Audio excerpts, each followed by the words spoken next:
Gaming versus INVICTUS Gaming. Game 1. I'm in the middle. Welcome to the first game between VICI and IG. As we get ready for this first draft, what an exciting encounter. We get a double Chinese versus Chinese game, where probably the best regions to be competing here. Who is going to be able to make it through? Expectations here, BSJ. Well, there's some heroes that are equally contested amongst these two teams, and one of those is Lion. Both these teams love that hero, and I'm expecting to see that on either side in the first round of the draft. You love the Kaka Lion, I believe, right? Yeah. I'm a big fan of that. Effie? I'm just curious to see if we're going to have a Magnus come up, because while historically they haven't played that much of it, it just feels too good right now. And if you look at these first phase rounds already, it's in the pool. Oh, Old 11 did play the Magnus once and almost, I think he carried the game with that Magnus, so I wouldn't be surprised if VG Gaming decided to run it. They did prioritize the Tiny more and they give it away to IG. That's very interesting. We'll see. EG made the same mistake against VICI. I thought at least it was a mistake, prioritizing the Tiny. Actually, sorry, it was OG against... Against Spirit, sorry. Yeah, OG made this mistake. No, what the mistake EG made actually was leaving it in the pool to the very end, and VICI last pick it, which was even more surprising. Yeah, Magnus is the most broken hero I've seen conceptually throughout this main event. He wasn't as highly prioritized during the group stage, but the skewer horn toss combo, it's almost impossible to go high ground, and then you're a hero that accelerates the farm of your teammates, making late game powerful. And the way you look at it, it can be like a longer range, easier, lower cooldown Bat Rider lasso, right? Because typically that's what Bat Rider was so broken for just in the past. His ability to just grab someone and bring him back to his team. But you had to build a Blink Dagger, you had to build a Force Staff, you had to do all of these things, and your cooldown was much higher. And while yes, Magnus does need items to do it, he does have a built-in farming ability. So it just seems really good. And this Magnus pick has really gone up in value with picking Phoenix, because RP is one of the best things you can do for defending Egg, right? I mean, picking the Lina countered this Phoenix in that regard, but I would say he's still a very good hero in defending that. On top of that, Phoenix is very good versus Tiny because of Sunray, which is percentage base damage. So what are the counters now to the Magnus? Because obviously Kyle mentioned the Omnibus used to be a counter, which is true. With the current Horn Toss playstyle, not the case anymore. So what do you do? I like Lina conceptually. It's not just the fact that she's range damage dealer, so it's difficult to RP her alongside any of her teammates, but also she represents a lot of pickoff. She plays off map. Any hero that utilizes Empower has to put themselves on the creep wave in danger in order to farm. So any hero that can represent that solo kill threat or like a +1, 2 hero kill threat, Tiny and Lina do that really well. Yeah, and I would say it's more so about just being conscious of the potential of a skewer, right? Because we've seen a lot of these teams get cocky in the enemy base and just making a little bit of mistakes in macro in that regard, just because we haven't seen that much Magnus during the groups. So as teams have been watching and respecting this hero, they will probably play around the threat better. The problem is, it's just, Horn Toss is too good. It's instant. You blink and you do it. Your setup for heroes there. So hopefully, I guess conceptually, something like a Lion with an Hex, like you see him blink and you instantly disable, or maybe any kind of Yule's builder like a Void Spirit. We talked about Disruptor in one draft. I remember you mentioned them as well. Yeah. Is the Static Storm? For sure, but if you get Horn Tossed, you can't do it, right? So if you're just far away, any kind of instant disable or silence should be good. But more so than anything, it's just consciousness and respecting the hero's ability to turn the game for his team. That's tough, because changing your playstyle is much harder than adapting your draft, right? Yeah, but these are players at the highest level, right? So it shouldn't be. All right, I'm sorry. We'll see. I mean, yesterday nobody thought that OG would give it away twice, but they did. So. I'm curious if IG will go for something like a Faceless Void, just another way to protect the egg, but also we saw it being used against Tiny yesterday, and it worked really well. That's a very good point. I think Faceless Void is an interesting hero versus Tiny, just because once Tiny has BKB, he's a threat, right? Because he just walks in and starts hitting your entire team. But just Chronosphere is typically a counter for BKB. You drop it on him, and even if you can't kill him, you can at least buy time for your teammates to kill him. And not only does it combo with Supernova, it just will protect the egg on top of the Magnus, right? So typically when you look at a Void in this kind of game, you'd assume he's going to go on Lina, and Magnus will just RP the melee heroes, because it's too hard to catch a well-positioned Lina.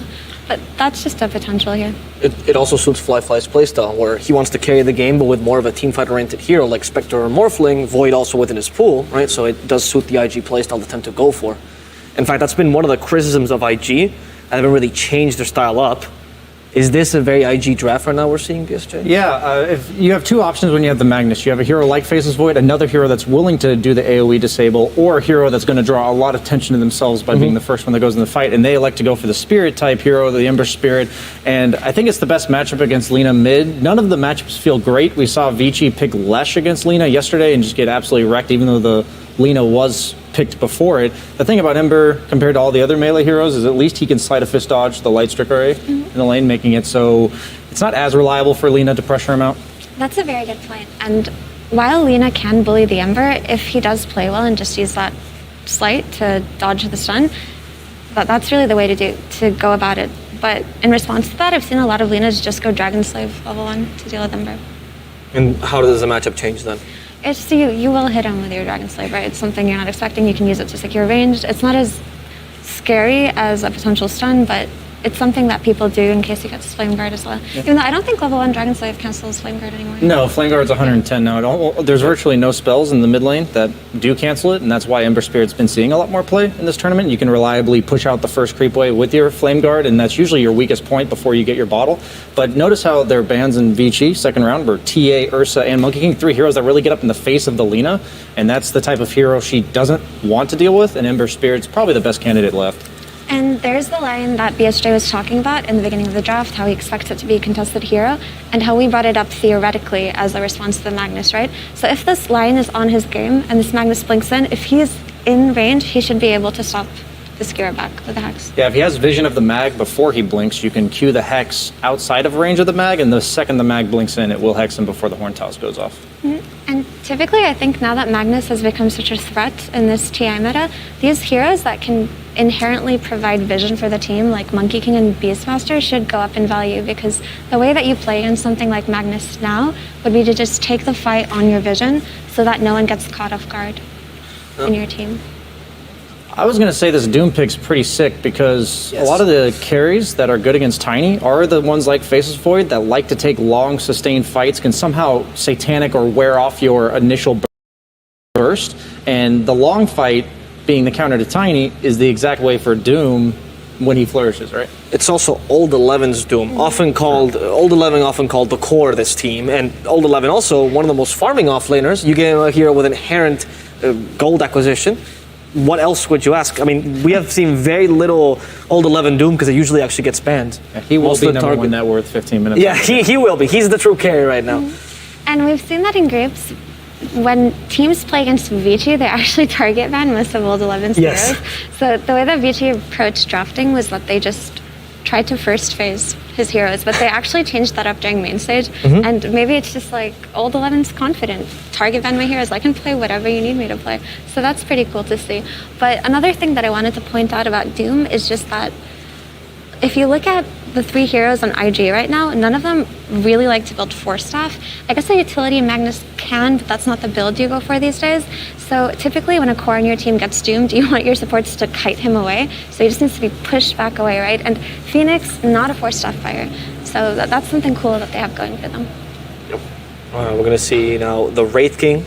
A couple of teams have decided on the Wraith King as a pretty valuable Doom counter. We've seen some success with it for, I think, with LGD that run in the group stages a couple of times against Doom. What do you think of this hero right now, BSJ? Most notably, I look at his skeletons as his way of farming, so I look at it also as his way to like win the lane and take control of possibly pressuring the map in regards to the tower, the T1 that's in his lane, and they don't have any way to deal with that in the off-lane duel. You have the Lion plus the Doom. So I think his start will be really good on top of the fact that he is conceptually good against Doombringer as the game goes on. I think this is the only hero in the pool that would have taken long fights and still doesn't mind getting doomed. Yep. So I like the pick a lot now that I'm thinking it out loud. But the concern for this is, while yes, Wraith King is a Doom counter, now Ember Spirit's just going to be the Doom magnet, right? So you're kind of worried about that because you don't really want to Doom this Wraith King. And if you look at VICI's draft, outside of the Doom, Lina and Tiny are always going to be ready to fight, right? They're low cooldown heroes, so it might not be the best game in theory for the Wraith King, but it definitely has merits here for all the reasons that Brian mentioned. Yeah, Ember can never go in first, and I think they realized that the second they saw the Lion Doom. He can't possibly react to Hex into Doom, so now they needed a hero that does go in first. And the Wraith King, the entire momentum of IG will be lost if he dies once or twice in the mid game with his ultimate on cooldown. As Mira said, they will be able to punish that with their low cooldown lineup. So we saw yesterday 23 Savage overextend a little bit on the Wraith King against VICI, and so we have to be careful of that happening again. One of my questions, though, to Mira as well, is yesterday you spoke about why you were not the biggest fan of the Magnus Wraith King. Could you explain that again to the audience? Yeah, so just, it's not that it's bad in any way, it's just that typically when you want a core hero to take advantage of Empower, it's something with inherently high attack speed, so typically an Agi hero, or something with some kind of mechanism to make them go from camp to camp faster, right? So it's like a Faceless Void or an Anti-Mage or a PA, but Wraith King does benefit greatly from the Empower. It's just that when I think about the kind of carries you want hitting someone in RP, Wraith King doesn't come to mind as the best one, but it's still pretty good, you know? It's just those two heroes together, it's fine. There are better options. Yeah, there are better options, but in this game, they do need a hero that goes in first, and you want your carry to be the one doing that in this patch, so he actually was just the best pick here, I would say. You were raving about this hero behind the scenes. I love this hero. Well, I'm the host, but I'm going to answer this because Brewmaster is the hero that just gets rid of one person in the fight, right? So he's great against heroes like Tide. He's great against heroes like Wraithing, for example. Heroes that you can't kill immediately or that have 2 lives for whatever reason. He's fantastic at eliminating them. And we have seen, I actually think this might be a PYW Brewmaster. We have seen it a couple of times, but it's a very interesting pickup here as a 5. You have the AoE Dispel for the Ember Shield as well as Yes. the Empower. Both those can be removed by the Brewmaster's ult. And this Clockwork, he's going to have a large weight on his shoulders because none of these melee bruisers, the cores on the side of VICI, can deal with the clogs. But just about this brew really quick, this has been a very popular support pick in China, and they just played it on the Vessel, right? And then it kind of fell out of favor because people figured out you just dispel it. But they don't really have any dispels for this build here. And outside of the 8-second Cyclone, which is absurd in winning fights, it seems like a really creative hero, and I can see it fitting this draft very well. Originally North American, by the way, it was 4 Zoomers who first innovated this 5 Let's go. as well. Yeah, a little Red bit of... Panda. Here in spirit, baby. Red Panda. Yeah, Red Panda was doing it a little bit Shout out to after. Red Panda, RNG, we never forgot you, man. Well, as the draft ends, I'd just like to hear the game plan, BSJ. I don't get a last word, so what are we looking out for here? I'd say the game plan for IG is to have map momentum coming out of the lanes. It will be led by the Wraith King, with it being like the lanes being pushed with the connection of the Clockwork as well as the Ember. They're probably going to leave the Phoenix to kind of do his own thing on the map, while on the other hand, VICI will be looking to shut down this momentum just once and then sit back and farm until their Doom is basically 5 or 6 slotted. Because once he has the refresher, Shiva's BKB, I have a hard time believing IG can take it. Agreed. It seems like IG have to play the tempo game here.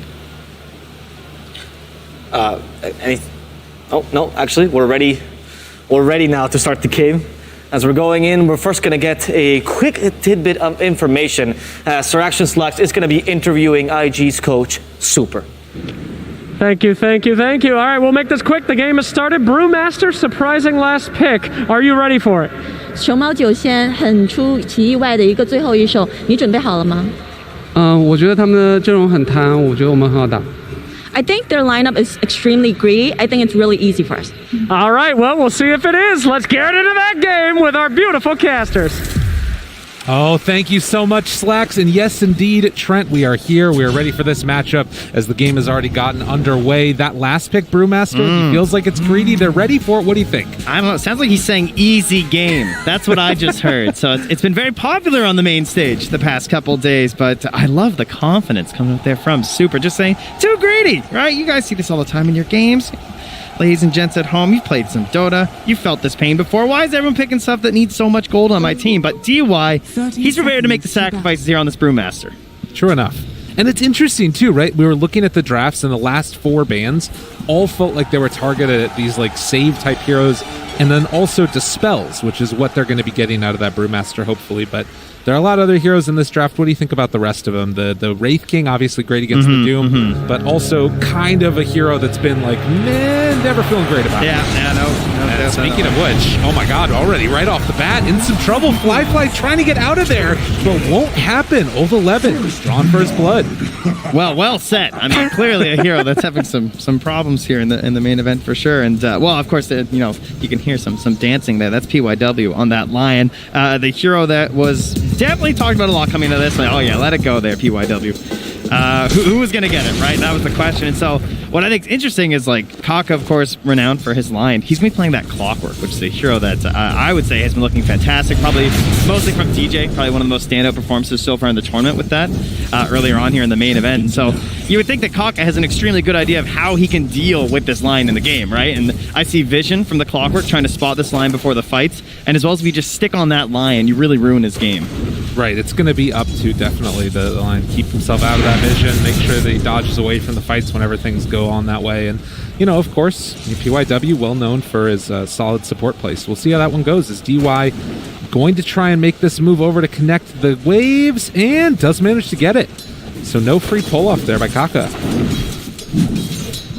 JT still able to at least play over here, and DY, you have to be a little careful, right? Versus the Clockwork. Might hope to get that movement speed sooner rather than later on the Brewmaster, but already has the Drunken Brawler, so that's his tool right now to deal with this. It is still a lot of pressure. Super annoying to just get battery assaulted and ran down a little bit there. And Poyo gonna move in, try and get himself a little bit of extra farm. They connected it up and actually brings down Ollie down bottom. Quick and easy on the rundown kill. Wow, they've really been putting on the pressure there with the stun suit, just like slowly burning him piece by piece down on that Phoenix. And I mean, it's not the first blood kill, but still a bit painful. Of course, you do get to play Courier whenever you die early, so it'll be coming back with the Chainmail. And so that same harass can be much weaker versus Fly now with the early armor there. It'll be good to watch. It's interesting. We haven't really talked about it all that much yet, but this mid lane matchup, we're going to see Emo versus Ori. Going into this tournament, I would have said Emo 100%, but like the last couple of days, Ori has really stepped up his game. I've been super impressed with his play. Yeah, there's no doubt he was the big question mark, not so much Emo, in this lineup right now. Trying to figure out, like, okay, where's Ori been? Like, they're winning some games and stuff, but it felt like he was sort of struggling, and then coming to the main event, you really need that clutch factor coming in your mid lane, and he has stepped it up, and I feel like he's at the point now where I need more out of his teammates too. Like he's done his part. I really feel like his gameplay's improved so much that if the allies, the Hez, can do that similarly, VG can go very far. Well, and so far this bottom lane doing a lot. Old 11 and PYW already putting some of that pressure onto Fly on this Wraith King. You can see they're not letting him down. Even with that chainmail, they're keeping the right clicks in and also killing off the Courier. Very bottom nice going stuff great. here. Top lane though. Going a little bit now, trying to take down Kaka, get a couple more of those punches in, but the battery assault turnaround, not able to catch him in the cogs. Tree in there, got some separation. Man, so much action all over this map here. And yeah, of course, the mid lane, we haven't really discussed this that much in terms of the matchup, but Lina ran out for doesn't really lose many lanes, of course, and so Ori, you're expecting to start stepping up here pretty soon as you hit the level 4, and probably going to see Emo just playing a little bit less, actually in the lane itself. Right. I doubt we're going to see any rotations for the kills. If there is, though, Kaka, maybe he finds that lucky angle where he comes in with the cogs, pushes Ori back into the river. But they have a ward to help protect against that. That will be expiring pretty soon from VICI. You can see Root comes out there from Emo and trading hits again to make sure he gets that. You really wanted that range creep. I mean, Emo's going in on this now with a lot of HP. The Fairy Fire comes out, needs to break the Flame Guard. Is it going to be enough? Living on nothing. Ori, about 10 HP right there. No, PYW.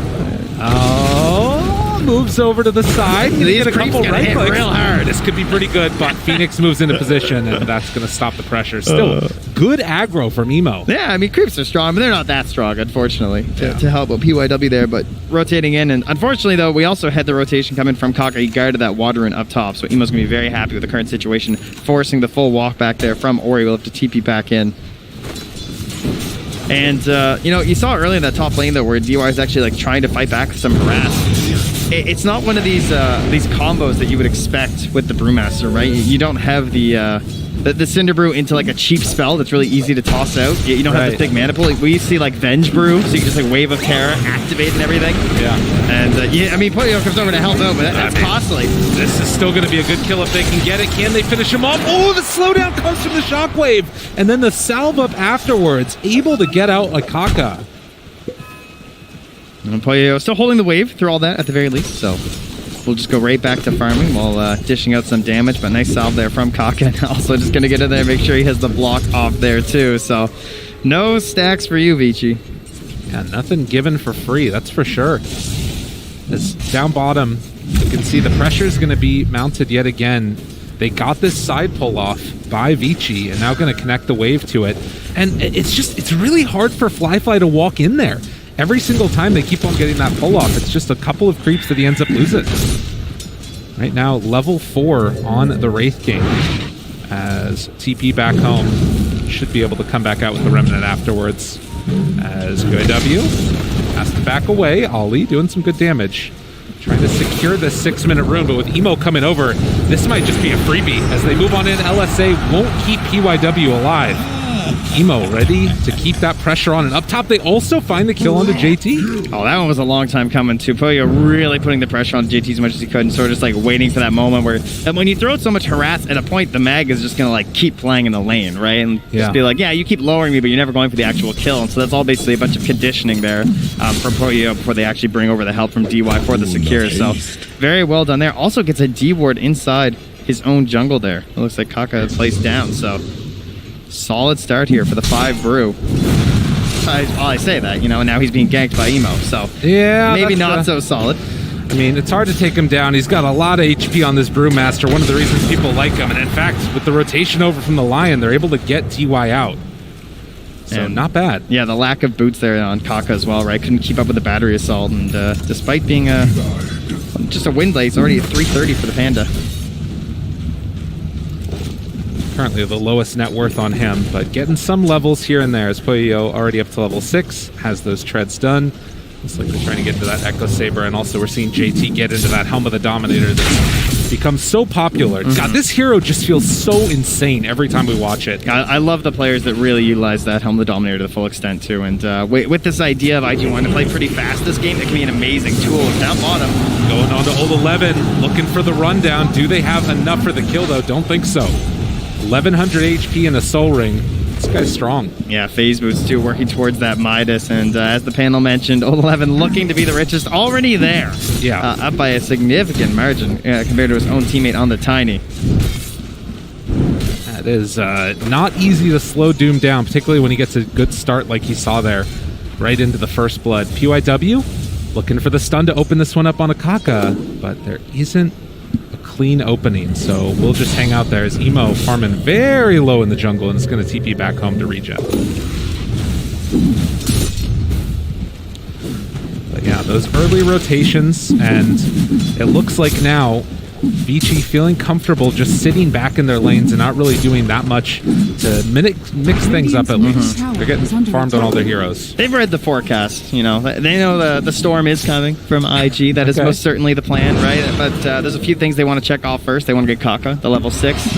They want to get that Helm fully finished up there on JT, and then probably smoke with the creep, go for some kills, and then start threatening some towers.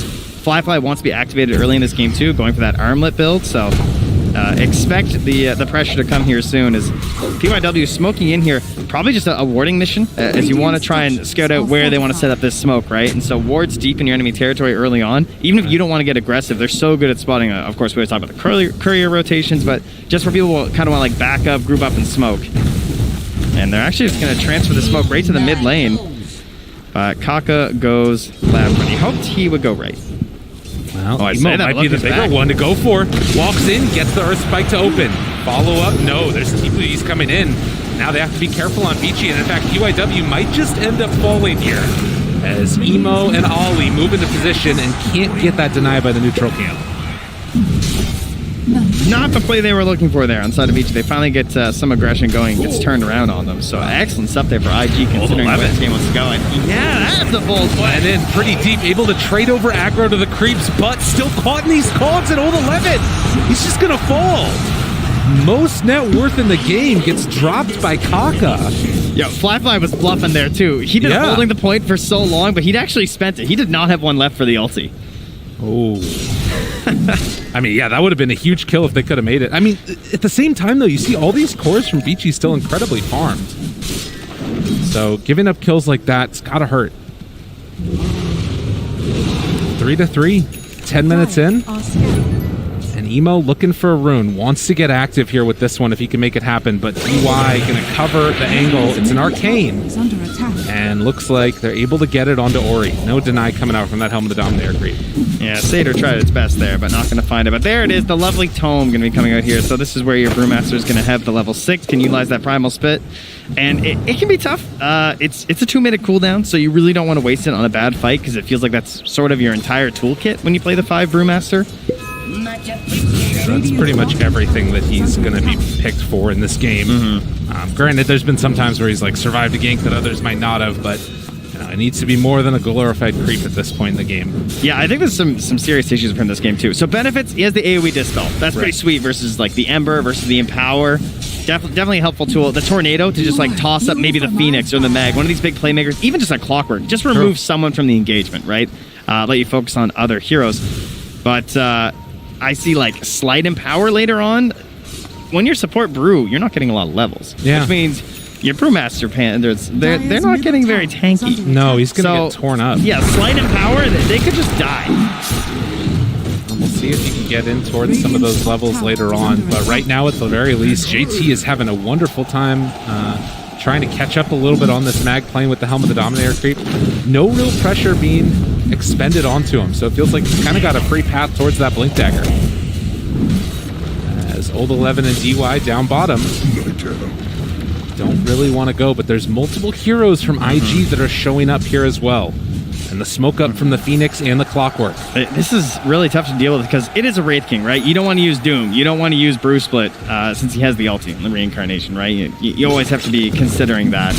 I don't want to trade either of those spells for Reincarnation. So even just being in this part of the map feels really bad, I would say, for DY. But he also has to be there defensively, too, because he doesn't want his big pinata of a Doom to go down to give away some of that big gold bounty that you're able to gain on the hero. They just got this D ward here up on this high ground. IG put a ward over there, and it was taken away by VICI, and then they also miss on the sentry.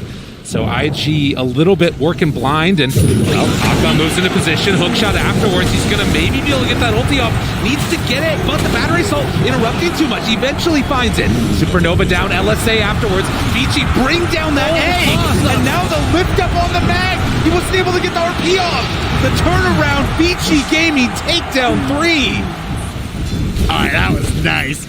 That's like the dream fight for a Brewmaster player, right? So good. You absorb so much damage, so much attention for the team, and then you still get the ulti off, and then catching that throw up on the Magnus with the mid skewer. Woo. DY showing some chops here on the 5 Brew. Well, the draft maybe not looking so greedy anymore. It's looking pretty good here. Greed is good. That's true. I think that's a voice line. 4K gold up right now on VICI.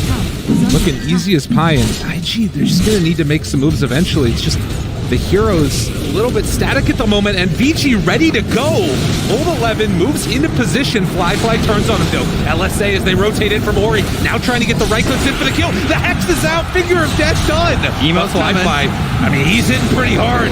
They take down 2, and now looking for more. Ori did fight off more. You can chew root now. The walk back in from Fly with this armlet, hoping to kill off DY, but he misses once. Tries to get the secondary one. The turn now, Fly goes down, but they brought in the back. JT, he still has RP, connects on the boat. Bring him on down. The instant hit back from IG in the top lane. A little bit bold there to start out, but they drag that fight out, those longer engagements, right? Trying to make a play out of that with the Wraith King, and then Emo coming through on that Ember. Excellent stuff there, and the final stamp there from JT as well. Easy tower take into the enemy jungle, and much needed with how this game was getting there, right? Like, Old 11, of course, that was even his Blink reveal. For it to look like that, not a great sign. It's just, I mean, it's one of those moments where on the big stage, you feel so strong, you're looking like things are going to go great. They got also the Fool Assassin mixed in there, taking away the regen from the Doom, and then in the end, come in and clean up on IG, and now a hook shot back behind enemy lines, finding PYW dead. That's my hero. Unreal. You give that back. That's my line. I'll kill you again. Kaka definitely knows how to make lions suffer. Yeah. That will be the game for them. Now, 11, despite revealing the blink, obviously didn't actually use the Doom, so there could be some hesitation here for IG moving forward, but they say, like, go ahead. Like, eventually we need to force out these big ultis. We don't have the RP right now. You guys want to, like, come and try and defend? Let's see what you got. And they're not going to do it. For the moment, at least, VICI a little bit hesitant about that move potential, and this tier 2 tower being pressured, no response yet, but as they move out with DY, Poyo, it's going to be the back out. The flare is just so good versus both the Lion and the Brewmaster, particularly this Brewmaster who probably not going to get a blink. If he does, it is a very long ways away. So if you can just spot him like in a tree line like that, his only initiation is like preemptive ulting, you know, and it's just so easy to back away in those situations. Man, this fly build is pretty cool too. Going after the armlet into Deso. Now the only problem is this actually is a little bit scary if he gets doomed with that armlet on.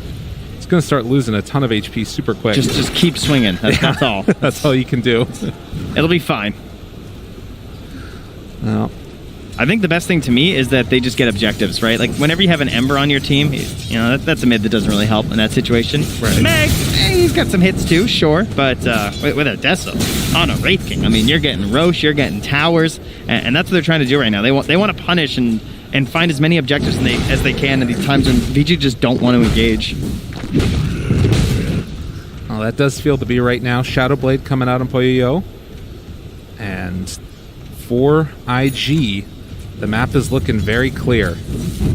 Obviously, that like movement in towards the top tier 2 tower could be good with a lot of vision that they have around that area. Yeah. But you also sort of have a window here before PYW gets Blink Dagger, where you can maybe make some more stuff happen. I mean, VG have a very clear game plan. Like, they've just put some wards, like, near their entrances to their jungle. They're just camping on these high grounds. They're hanging out near these wards. They're watching for smoke pops. They know that IG are coming. Yeah. Oh, and now Ollie gets a D ward there, too. Very nicely done. Yeah, this is a scary time now. They get that deny in the tower. That gives Lion enough gold for the Blink Dagger. He's flying it out right now on PYW. And you're also getting closer to these BKBs. Yeah, but that Roche, I mean, it's too fast for the Deso. It's just gone. Oh, DY, really? He's going in. There's a lot of heroes here. Supernova down. Did you see that? That was a Bruling. Yeah, he did not last that long. It was gone. Just instantly. This split is not going to be able to stop this Roche from happening. So Aegis on the ground. Oh, no. Hello? Team? What? Team? This is an important match. Team. There's an Aegis on the ground. It's just sitting in there. Nobody got it. All right, now the cheese I can understand. Oh my God, IG! Somebody wait, go pick up the Aegis. Kaka's going. He's walking back in. I think. Do they not know? They actually don't know. They don't know. I mean, who? Oh my God, they don't know. The Aegis is still on the ground. Oh, he gets the Aegis. What? Are you kidding me? Oh no! Just like that, it happened. Haha, says Ori. Oh my God! All right, well, never in my life, Trent. Listen, it's fine. It's fine. They have a Wraith King. He has an Aegis. It's fine. It's one of the abilities. He has reincarnation. You know what? This is just a move saying we don't need it. You know.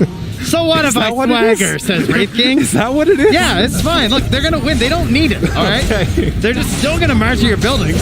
They're giving them a chance. Oh, yo, gonna get stunned now, and IG. LSA comes out. They back away. Finds a kill here, possibly bringing him down low, not quite dead. They brought down Poyo, but everybody from IG is still surviving. Now, afterwards, they managed to find the stun. Good amount of damage there on Akaka. He falls down. Did IG stick around a bit too long? They lost the Aegis and now potentially going to lose this fight. RP on the two, but where's the follow-up damage? They don't have it. JT, nowhere left to go. You know what? Oh my that God! That a lot better with an Aegis. You're not wrong, Trent. You are not wrong.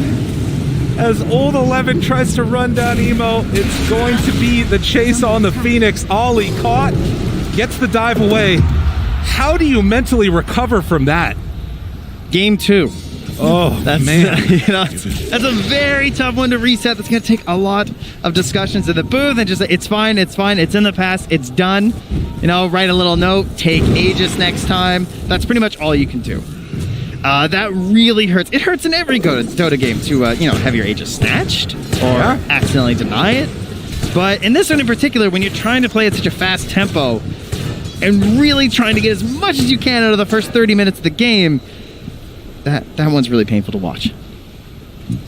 Well, we're going to have to move on as well, as this game is continuing to be played out, and it's a 3,000 gold lead now for VICI. DY going to be wrapped around on by Kaka. There's the hook shot in, and it looks like they'll be able to... Oh no, to split out.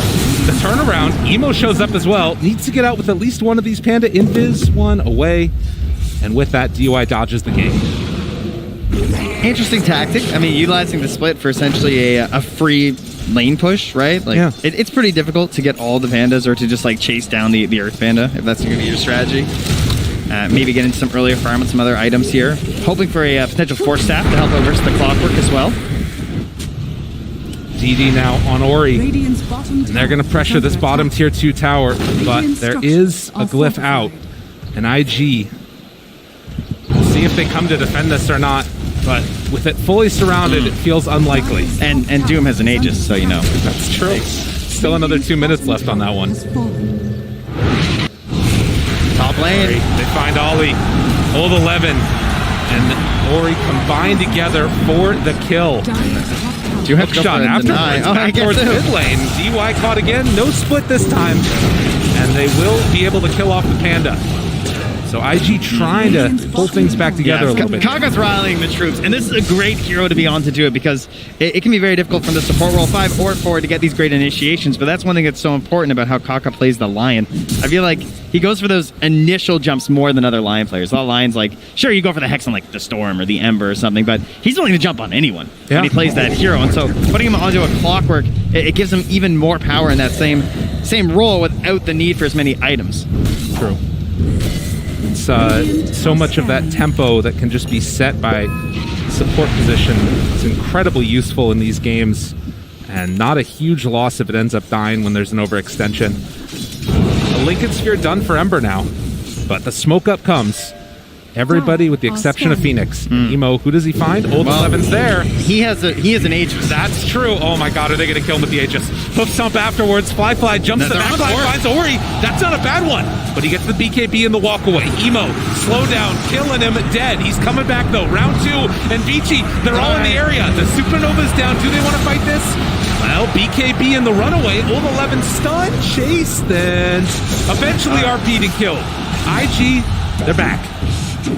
They need that, right? Again, just mentality-wise, finding that kill. Maybe not the best part of the map, and so close to getting Ori, too. That would have been huge. They actually missed the hook shot, unfortunately, there from Kaka for the follow-up. So not able to get the full kill done. But into the tower they go, right? This is still a Wraith King with Deso. He has the Blink. He also has the Brigand's Blade, too, which, a couple swings on some of these heroes, you're just going to get melted. Polio going to pressure out these side lanes, and again, everything to try and slow down this timing that's coming from IG. Kaka's on him again here. Yeah, got him in vision. DY caught. Does he use the split this time or giving up his life as... Oh, wait, got pushed out to the other side. Nah, he's dead. The best part is that was even without the hook shot. Yeah. He just flared and then Force Staffs his way in there, too. Did leave a pretty sneaky ward behind there from DY, though. See if that'll help them later on some potential ganks. And who we haven't seen much of this game is Poyo. That's true. 1, and 2. Just kind of hanging out this game. Still has the max BKB. I feel like he might be ready to party. Well, VICI, they're smoked up now as 4 without DY, and they want to make a fight happen. Who do they get? Fly's there. Ooh, blinks away. Instead, they run to Ollie. Everybody piling on, and PYW found the Wraith King afterwards. LSA connects. Force Staff trying to keep him alive. Kaka in there as well. But one more hit comes in, and they manage to find the kill. Can they do round 2 of this one? JT trying to buy a little bit of space for his team, but afterwards the Avalanche toss comes out, finger dead. IG losing hero after hero. They keep Fly for now, but DY moves into position. He just respawned. Gets the cogs pushed back for the moment. DY still looking for the chase and thought about going for more.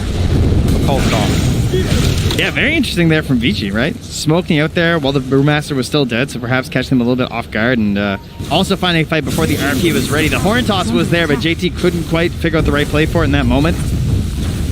And that will send VICI back, but the main goal that they got, I suppose, would have been the reincarnation. Unfortunately for them, it is level 18 on the Wraith King, so back to just that minute cooldown. Much harder to punish at this point in the game. They are at least able to stay pretty far out there on the map. They took back over the outpost. It's going to be reclaimed by IG before that 25-minute mark. But still you can see this lead growing for VICI as the game goes on. This is just what Doom does, though there is still a very farmed Wraith King. How do you feel each team is kind of feeling about the state of the game right now? I think for IG, it's... I would guess hollow would be the word, where like you're still playing, but it's got to be itching in the back of your head, just like, oh, we should be so much further up right now. Like, it's so hard to put that away and just like pack it up and move on. But all they can do is try and keep going for these plays and try and keep this tempo moving forward for them. The next big items probably they're just hoping for, like they have the Lincolns, the Maelstrom on this Ember, so should be more confident jumping into these fights, watching out for that Doom. Oh, and gets the split off there. A couple other heroes in the area, but you'd have to assume that DY is just going to try and get out of here with these pandas. Earth One running. They got eyes on him, though. A slow, steady rundown. Lift up afterwards from the Storm Panda, and I think that DY's teammates are going to leave him for dead. Yeah. So if you're new to Brewmaster, you always respawn on the Earth Panda if it's still alive before the Agnums comes out. We won't get into that. But so they can basically just hunt that one down and guarantee they'll catch him. Sometimes you'll see them kind of leave it alive for a bit because they don't want to kill the Earth Panda and thus transfer the ownership to the next Panda, and then miss out on the kill when the Brewmaster leaves the ulti form. Well, try two here. I have a feeling IG are going to pick it up this time. I think so. I think they should just leave it just for a second, you know? There you go. Oh, he's got it. Emo's ready. Aegis, Shard, good to go. Mentally, they could recover if they had have just left it, though. That's true. That would really show something. But no, they're back in the game. All right, everything's fine this time. Emo heads down the bottom. They're going to grab a gem onto Ollie. Something that's becoming more and more common in the international as we move forward is these earlier gems, just to get rid of this vision that your opponent's going to have on your side of the map. Lincoln's is ready, and that's going to be enough to stop VICI from going for the big jump and instead fly. Going to become visible right away. Avalanche toss from Poyo, backs out for staff. And a little bit of separation there. DY is behind him. Going to pop that BKB and run away. Shadow Blades out. They need JT here for this play to work. He's trying to catch up. DY doesn't have ulti for another 20. So they'll find themselves another kill on JT, the support Brew. He's following the creeps. Tries to get him. Old 11 could blink away. And they won't quite be able to catch him there. Nicely done. Yeah, pretty much a 50-50 at that point. They could have gotten him. And then look what Ori does. TPs to the top lane and pushes in the tower. Nice play there. Oh, that egg. That could have actually turned into something, but unfortunately for them, the one hero they need, right? Like, when that egg forces the entire enemy team to just run away, you're hoping JT's there in time, right? Because he can get the pierce to the BKB. He can get whatever target they want, draw it back towards the egg, and guarantee the pick off for the team. Only getting DY, not what they wanted. Kaka, again, doing a great job of trying to catch this Lina. Gonna TP away afterwards. That's enough. Oh, no! Wasn't long enough on that BKB. TP too late, and Ori caught and killed Kaka. Pulling his team back. And that is why you stay. Yeah. Every time, right, as the support. You double check, you click on there just to make sure. Yeah, surprising you get caught there, though. Rare misplay on the main stage when it comes to the BKB TPs. Finally get the punish. I guess he just thought that there was a chance that JT was nearby or something and wanted to get that little separation first, but ends up getting punished for it. But this is now a smoke up again from IG as they're going to run down that mid lane. Aegis in hand for another 3 minutes. They want to get active. Looking for an opening with that horn toss. Fly, eaten away, ward down, jump right at the start. Old 11's there. They're going to go for the split. And going to get that lift up. Emo afterwards. DD could use it to spell. Look at JT though. Done. Ava toss, dead. Kaka gone. Fly there afterwards. They miss on the horn toss. BKB is out. Jump forward. Old 11 looking for a target. Wants to get him. Got him. Done. double kill for Poyo. DY afterwards. They get a great Earth Spike as the respawn happens for Fly. Emo's still alive here. What else do they have left in the tank? They don't have Doom available, but IG gonna respect the high ground defense. Oh, they're trying so hard here from IG just to get that one mistake from VICI and get the punish with the Magnus, but unable to find it. A strong high ground defense here, and sure, you still have Aegis for another 2 minutes. Maybe you can go once again, but every time that misses, the game just gets harder and harder for IG, and VICI just gained more and more confidence. And Ori, in the meantime, looking to find somebody on the bottom side that steps just a bit too far out. Needs the help there from PYW, running in the smoke too, just to get through this Lincoln's. And all right, freehand LSA. There it is. He starts it off, and there's the pop. Can they get the kill? Yes, indeed. Aegis down. Do they have a round 2 now? He's coming back out. Fire Remnant about to expire. Oh, he gets away. At the last second, it was about to expire there. Very close, but oh good. All right, so now main issue though, of course, don't have the Aegis for continuing to push the high ground. They, I guess, do have reincarnation though, right? That's true. So can keep pressuring that tower just with the Wraith King here, but they're actually going to try and find their opponents in the river. Counterplay coming. Is there. He's Blink and Force Staff though. This is a hard grab. They're Link first. A little bit separated. Who do they find? VICI supports backing away. PYW walks back into the flare vision. And DY, just barely outside of it. How many times this game, you know? All 11 getting away, now DY there too. IG been chasing ghosts for a lot of this one, and then you just have heroes staying on their side of the map and pushing out waves like Poyo on the bottom right now. He's keeping that one pressured, yeah. Every single time one of these does not connect by IG when they make the big 5-man smoke rotations, something else falls apart there. I mean, we can talk about the game like looking hard and stuff going late for IG, which it definitely does, but they also have some heroes that can still make the turning plays, right? That's in particular, that Magnus. Yeah, so, that's the biggest one. yes, you'd rather win early and everything, but they're not completely doomed here. Good blink away. Doom. BKB out. Do they have enough to bring him down? The rest of the heroes wrapping around. Old 11 tries to back out, but it won't happen. IG now looking for a bit more, but they won't be able to find it. In fact, it's just going to be a lift up for the moment, but 60 seconds, no Doom. This is a huge window for IG here. Buyback, how much is he away? 400 gold. Yeah, they still have some creeps with them here too, so they have to go for the glyph. They're going to counter glyph as well. Try and keep this creep up as long as they can. Oh, no Bruce split available. Poyo trying to protect DY. But with Ori out on the other side of the map, he has the potential to cut those waves. VICI, well, at least for the moment, hold that high ground. Yeah, it's, they moved into the slow game now from IG. BKB TP out. Any hook shots? No. Was getting pretty close though, that's for sure. Fly TP's on back home to boot. So we got hook shots. We have an Abyssal being worked on for Fly. We have RP. If they want to keep going for these plays in the side lanes, there is a punish, right? For these BKB TPs, it's not just going to be this free guarantee for them. PYW also trying to find some safety here with a potential Aeon Disc, much like DY. So both supports looking to try and get out of the chain stun that is available from IG, because they certainly have a lot of it, right? Pretty much everyone's got some way to control you if you count the Phoenix Egg. Well, and for now, at least, VICI back to what they've been doing before, pushing out these lanes and dodging fights whenever possible. But with Roche capable of respawning again, that's going to be about a minute and a half. We'll see how this one works out, but it's a move with 4, Poyo bottom. Ray TPing at a moment's notice. All right, they have a sentry down here for Ori pops on this smoke. Just be careful. There's the jump in, the Hex to open. Fly afterwards, stuns up the Lion. But down low, Kaka almost dead, ends up getting the hook shot away, but not soon enough. They got the Doom on the Phoenix, and the Manta afterwards. Oh, brilliant play right now from Ori. She was able to dodge the stun, and now Turn gets all that damage out. Can he live long enough? Emo has to back away, and meanwhile, Fly just getting decimated. Up on the high ground, JT also going down. Ori just did so much in that fight, and Kaka back again. Do they have enough to kill him off afterwards? Ali also in this, trying to make something happen. Poyo and Old 11 combo together to bring down the bird again. These buybacks not enough for IG, as they're going to lose 4. VICI, they know. They can feel this game and how it's going. And what a fantastic fight there, especially from Old 11 jumping in there with the stun and the doom. God, so much damage out from that. The freaking Tiny and the Lena that whole time.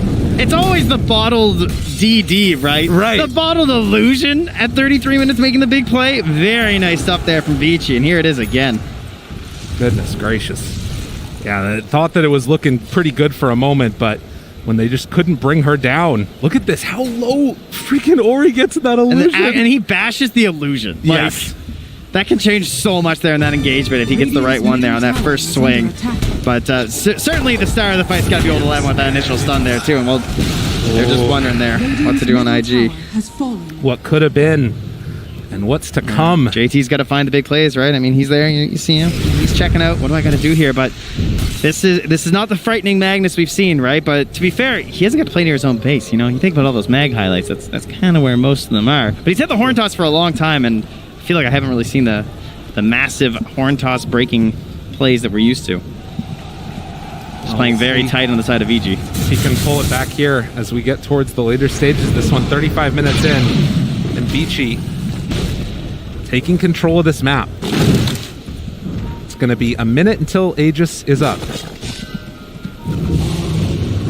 Most likely the vision from this clockwork will be the big turning point if they're able to make a good fight happen for IG and of course JT's plays.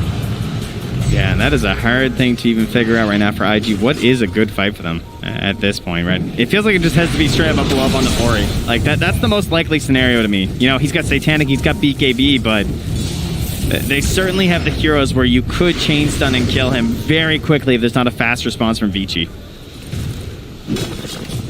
This game, you can see the differences between them. Both mid laners doing so much damage, getting involved in the kills. A couple more deaths for Ori, but they need to be absolutely perfect here from IG to finish this one off. And they've recognized what IG need to do on the side of VICI. So you've got Old 11 with the locked up Aeon disc, right? He's ready. DY gonna buy it next.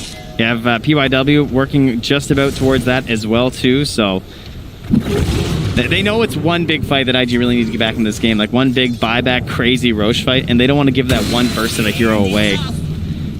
And you know, as Doom, you don't really care if you're dooming people with your Aeon going, right? You just want to doom them. You just want to remove them from the engagement. Exactly. So, will they be able to make that work? We've got the standoff across the river from each other. And Kaka and the skeletons hanging out. Roche is up. Fly. Does he decide to go in? We actually just got a late tome delivered to Emo here, too. Okay. So that's going to put him to 25, I believe. DY face checks the Roche pit. Sees that it's up now. This 25. What a timing. So 2 more Slate of Fist charges. This is big. Fly. Trying to take this down. Smoke's going to break. Let's throw out the Cinder Brew. Moves on in here. Ori coming to join his team as they get ready for this fight around the pit. Jump forward. There's the catch from Old 11. Shiva's guard afterwards. Out. DY walking for the backline. Gets the lift up onto the Phoenix. So Bruise Split has been committed at this point. Yeah, he's pushing them back, but they're not jumping into this fight right now. No, good discipline by IG to hold off for the moment. DY looks for another lift up. Has it there on the bird. And Emo gonna push out mid. As VICI smoke up, look to find an opening here. This could be huge for them. But that double slight and then the remnant away is going to keep Emo surviving. Oh, jeez, Kaka just staying in front, trying to pop smokes. Trying to be the sacrifice here. Does not have buyback on that clockwork, and gotta expect he's the one to make that big turnaround play. Only a couple of them there. Yeah, he's got one opening right now. Only the Ember and the Mag have buyback on the Radiant. Jump in, horn toss, finds DY. He has buyback if they kill him here. He's caught up on that little cliff, and they will bring him down. That's a cheap kill, right? You know, just horn toss. That's exactly what you're looking for right now. See if you can force that buyback. Yo. They're waiting. They have that buyback ready. Looking forward. The toss back potential there. Or just have a toss up in the air. LSA afterwards. Bringing him down low. Do they have enough for Ori? Yes, they do. Now the horn toss catching onto Ori. See if they can do it. They have the egg in the pit, but the big jump comes out afterwards. Old 11 hoping to keep the control onto Mac. He's dead. Ori ends up falling afterwards. No buyback for that Lina. Is this the fight that IG have been waiting for? They've got Mag coming back in a few minutes here. The big RP connects there. The double kill, but do they have enough afterwards? Hortoss, EY in trouble with Poyo. Walks back in now on to Fly. Old 11 hoping to get right on top of that Wraith King, but instead they turn their sights on Evo and take him down. Triple kill for Old 11. The man, the myth, the legend doing it all for VICI on the big stage, but they buy back on the 2 cores. Now Poyo, he's in trouble. JT gets the Stewart back and away. They have vision on top of that Tiny. Old 11 looking for another jump up. Gets the hook stop, but it's not enough in the end. IG win the fight.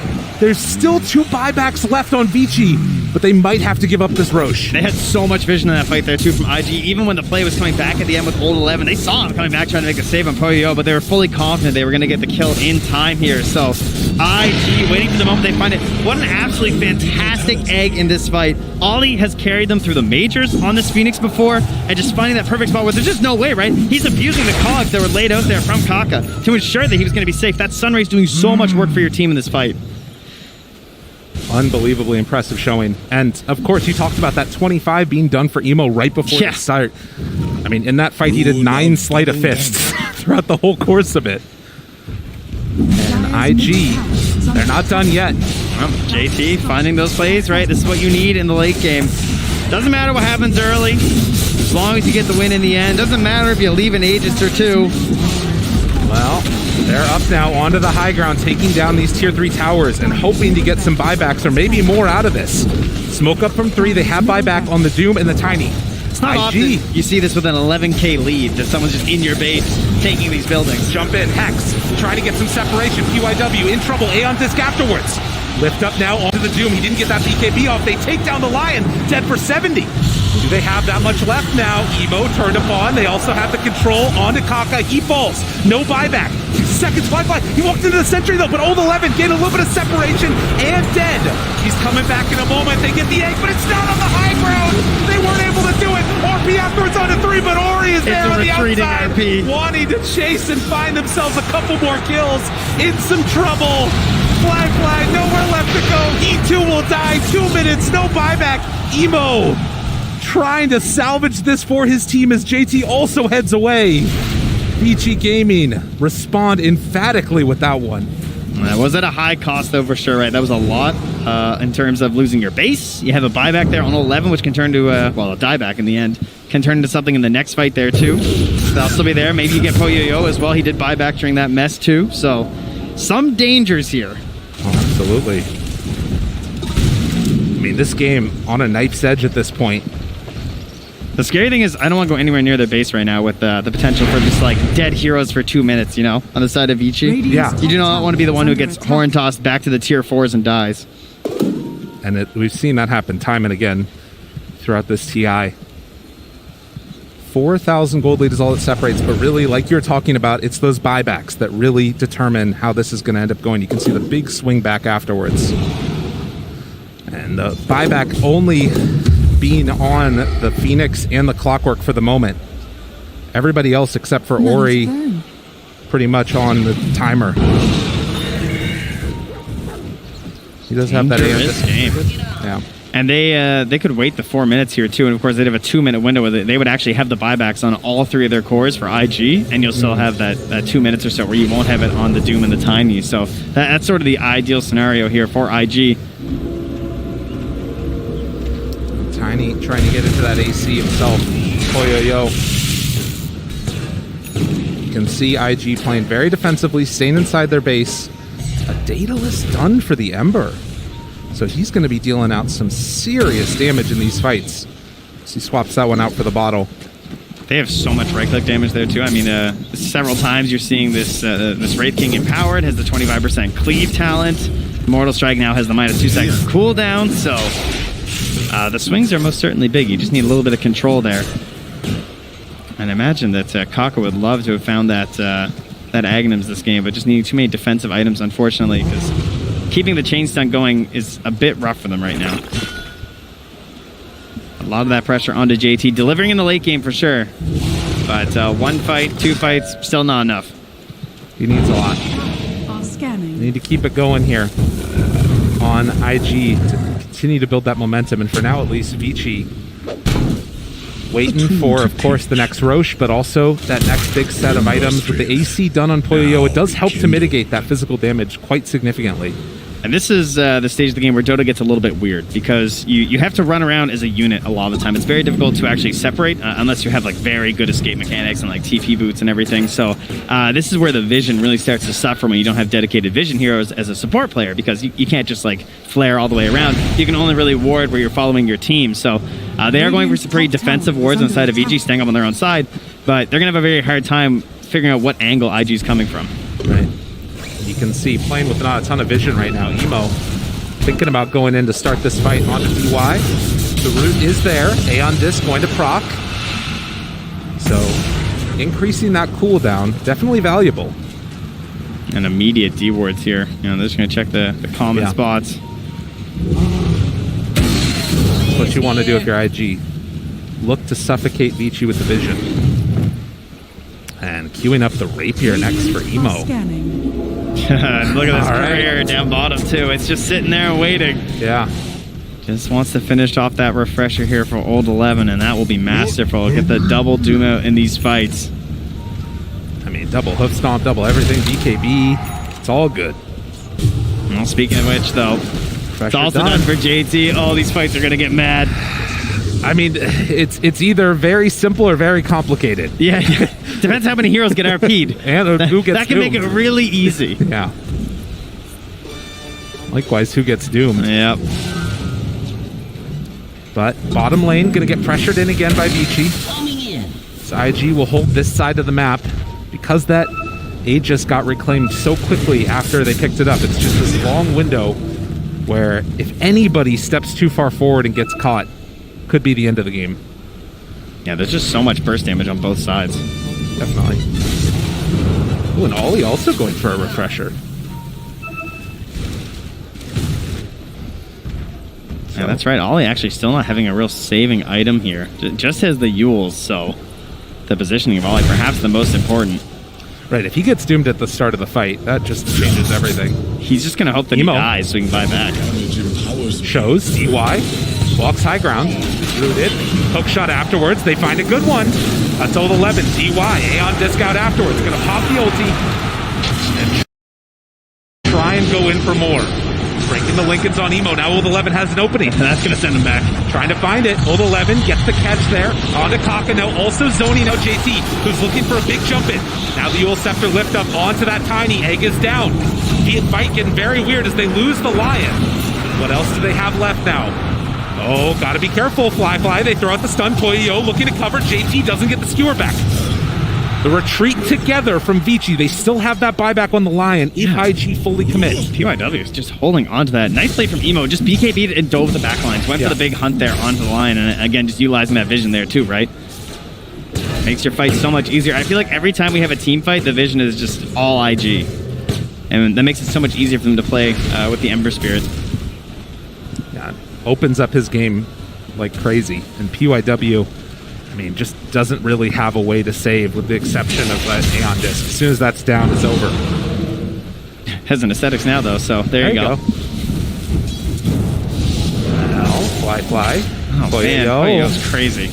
That's the kind of territory where you see, I mean, just like Shemale, right? Of course, he was on the tiny as well, but like that's where the Horn Toss can just get you.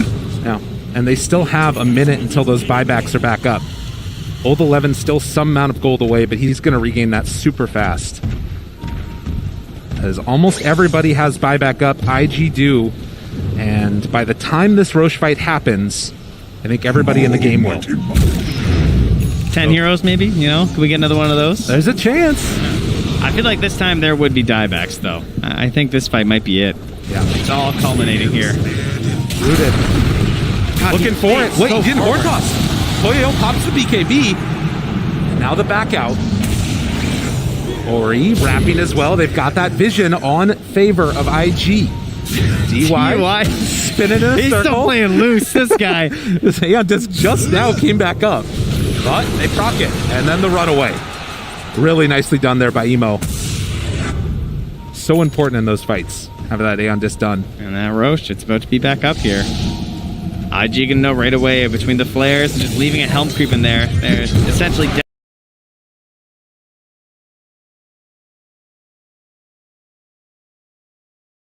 Tested every time to know first. Yes. But VG, it's a bit more of a question. And there it is, and Flyfly gonna go right in. They don't see any of this right now for VG. They're in the middle, Ember though. zoning them back. DY caught. Oh, but the Hex afterwards, and then the jump in. Aeon disc out. Do they have enough to kill him off? TY dead. Eyes back immediately, and now the fight separated. Kaka goes down. 2 buybacks so far. 11 is just not here. He's running. The rest of them are nearby. They turn. They try and get the kill, and they'll get him. TYW down and dead, but that's BKB's also down. Gem on the ground, and DY will go and pick that one up. Back in the pit, Flyfly working away at Roche. They have to know about this. Got some buddies helping. This is scary times. They have that rapier done for Emo. A ton of damage ready. Looking for the opening, but DY, he gets the ulti off. Now the turn. Doom, almost throws it out there. Doesn't get it onto the Lotus Orb, but they have 2 rounds of it. The Phoenix. Rapier's still there. They're looking for that opening. Try to take him down, but he gets the Evil Scepter afterwards. Control, does he get the egg off? They duel the other one. Now Ori ends up falling. The RP afterwards. Do they have enough? They try and kill them all off, and they will. The Rapier doing way too much damage in this fight from Emo. They have no control at all, and IG bring them all down. Was he doomed? Because it doesn't really look like it, does it? Just keeps walking at you and swinging.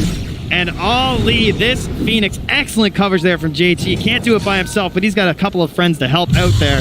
And yeah, that big old damage with the Rapier. Oh, danger, danger, refresh, and the jump in. Oh, Playo tries to come up, Flyfly almost dead. Hold 11, the Aeon Disc is proc, but Ollie on the other side tries to do it to him. The BKB out. Ori, does he have enough in the tank? The Hex is there on the Flyfly. The real damage dealer is going to be the Ember up on the high ground. Hold 11, pulled back in, brought down dead. He's gone. No buyback, 2 minutes. Aegis is down. They get it. It's snapped by Playo, but is it enough? They might just kill him twice.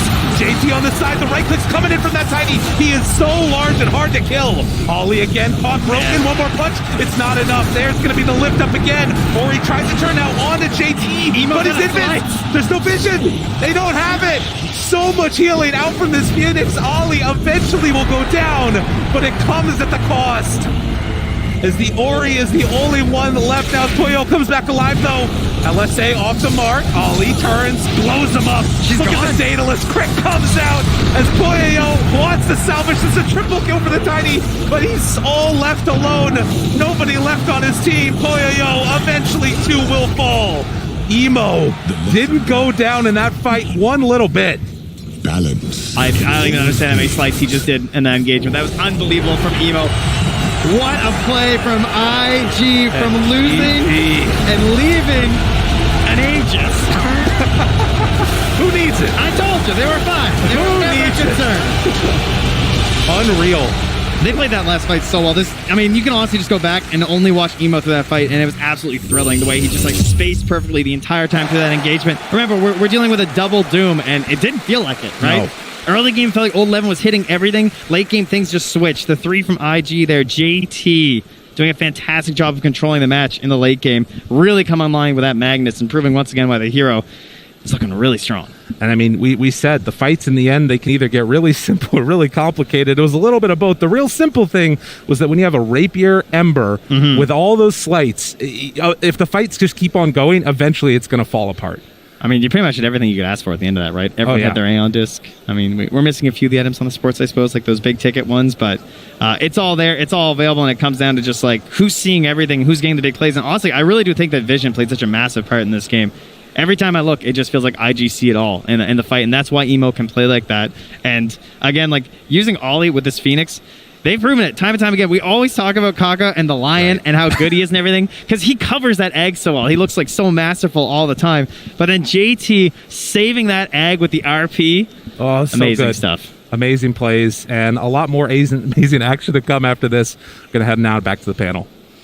Thank you so much, guys. You look absolutely gorgeous today, by the way. But we've got to talk about things getting slightly ugly in the kind of the first half of that game between VICI and IG. Because every TI, there's a whoops moment, isn't there? And we've kind of been waiting for that one to come along. So I think maybe we should relive it in all its glory right now. Hopefully. I think we're still feeling slightly awkward about it, to be perfectly honest with you. Do you want to introduce? I wanted to actually. Yeah, I was like, are you just looking at me? Am I supposed to? Is Kyle the thing? Yeah, I was looking for you to pluck that one out. I know you like to be the bearer of bad news, Kyle, for IG. I mean, IG won. It's just momentarily it looked like they might not because they won a Roche fight. And then, well, you can see for yourselves what happened. It looked like Ember was going to take it. He made a spot. Sometimes you just leave an item on the ground, right, Kyle? Yeah, I thought Frankie was about to slam Kyle for sure. Kyle's had an ups moment. He's been one of those on the stage. Yeah, okay, look. Dropping something is different. Okay. Okay. I had done that True. previous times. I tried to pick it up. Yeah. Okay, I didn't just forget. It was just unfortunate timing. Yeah. At least you didn't deny it. There were times when some players, if you remember, denied the Aegis as well. This time around, it's a gift. It's a gift you're running. But I just like how crazy because realistically, right? This is Ember's Aegis. The ground. Like this is his item. Emo should have taken it, and somehow plays this phenomenal game anyway. How does that not break you? It's insane. It feels like IG and Emo are a team that they thrive under pressure, and this Aegis, this giveaway, actually helped them in a way.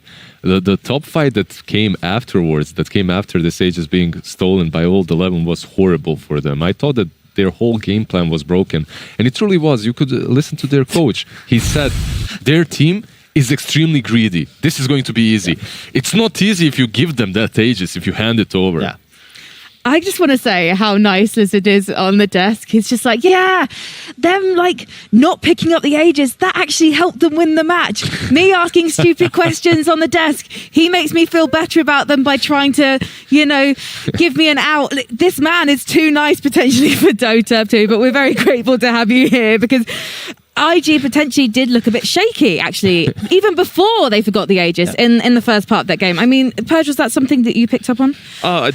The early part, they looked pretty confident. Once they got the Roche, then things got a little shakier because they had to play more passively. So, and there was a big net worth advantage on the VICI gaming side for a long time after that. It took a while. It kept getting bigger and bigger, and all of a sudden they finally won some good fights. I think the one thing that IG did really well that game was that my almost entire memory of that game is like in the middle of the map somewhere. They didn't take fights near their base, and that means that VICI gaming didn't get to abuse the extreme power of Tiny. So the game went really long, much longer than it should have been, but they eventually come back and make it work. But Kyle, you weren't 100% convinced by the laning phase from IG. I mean, you get to a point where you see a Doom draft, which has all three cores at the top of the net worth. Like, you're going to be a little spooked, but I think that the Mag, Wraith King, and really just Emo's play, like, at the end of the day, IG's triple core is just strong, especially when you get so late into the game that you've got heroes at level 30.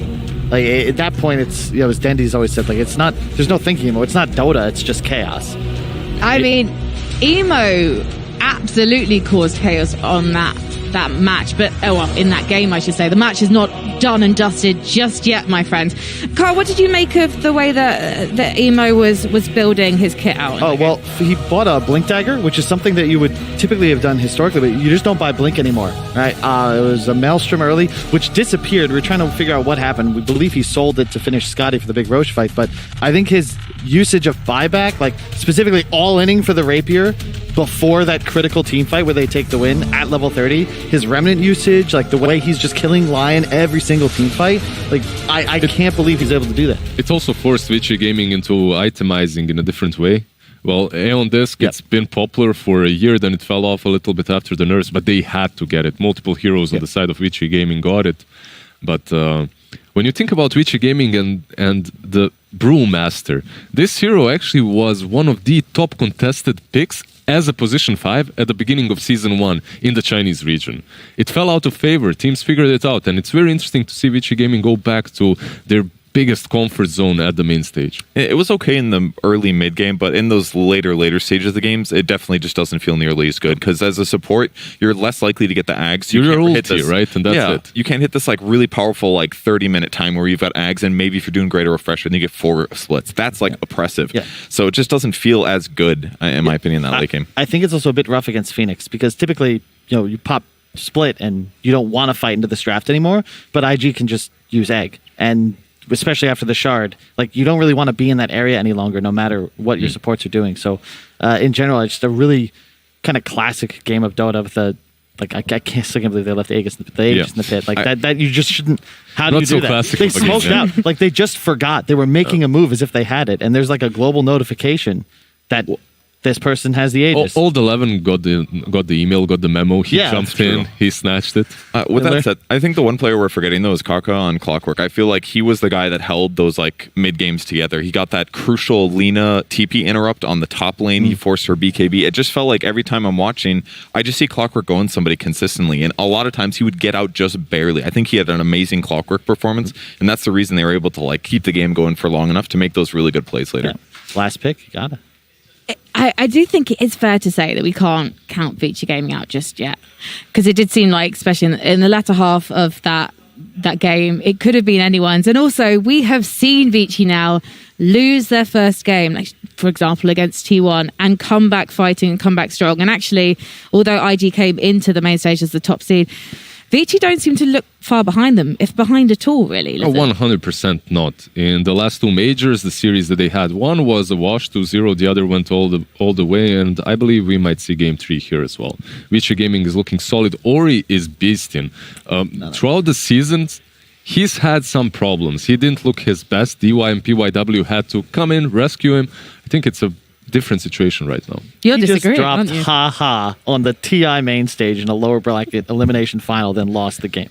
The enemy team forgot the Aegis, you all chat them, and then lose the game. It's funny. You didn't BM. It's just funny. It is funny. It's also hilarious that as he blinks into the pit, he breaks their move. He breaks the smoke, and he gets away. He TPs out.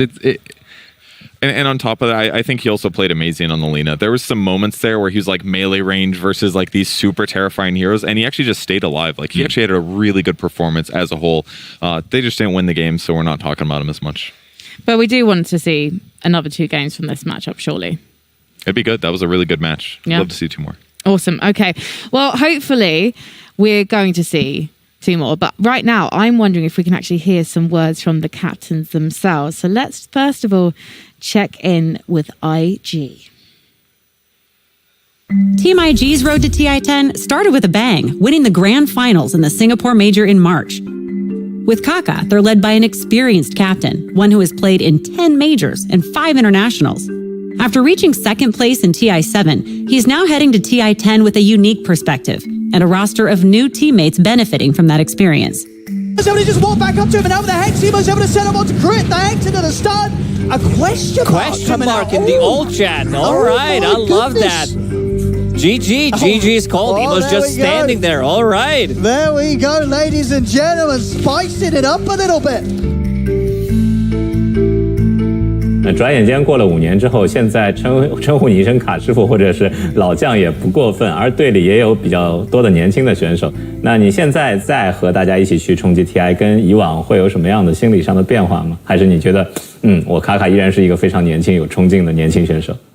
我觉得我个人感觉就是我跟什么队友区别不大吧。我觉得跟自己心态可能有点，心态上会有点变化吧。因为我觉得我之前。TI打的就是有时候我会打的感觉，就我现在看啊，就感觉之前打的可能想的东西太少了。然后现在我觉得就是我的思维格局会更大一点，就包括就是不止于我自己的位置，我会去说一些就别的位置，然后该怎么去运营，然后该怎么去打团之类的。就现在我觉得这种思路会更宽大一点，因为我觉得之前打的太偏个人了，然后偏的打的有时候也会。就看起来就没那么有章法吧。It's been a season of high highs and low lows, ending with a tough performance in June's Anna Major when the wildcard round sent IG home before they could even see the main stage. 然后有别的队伍在聊到你们的时候，或者说有些观众在聊到你们的时候，认为你们是有隐藏实力，或者说不一定是刻意的隐藏，但是可能就是主观上没有那么大的强的动力，导致你们没有打出特别好的状态。你们会自己怎么来评价自己在 Animator 的一个表现？Animator 就是我们也没有隐藏实力吧，就是我们就是5号位不在嘛，然后就是我们教练上会在那个线上的时候，有时候会出一些小问题，然后团战其实还是蛮好的，就是我们线上出的问题会比较大，所以打的没有特别好，但也没有隐藏实力啊，我们也是在认真打的。所以其实就是人员不整，其实是成绩波动最大的原因，和主观能动性关系不大。对的。然后我觉得外卡赛队伍也是非常强吧。然后打比赛我觉得更看一个状态，就是谁状态好谁就能赢，这样。你可以想象一下，现在登上 TI 的舞台要出场了，然后这个时候播放的是你们的采访片，这个时候屏幕里的卡卡说一句话，有一句一毛大神的话，就是让我们来看看谁才是真的 TI 冠军吧。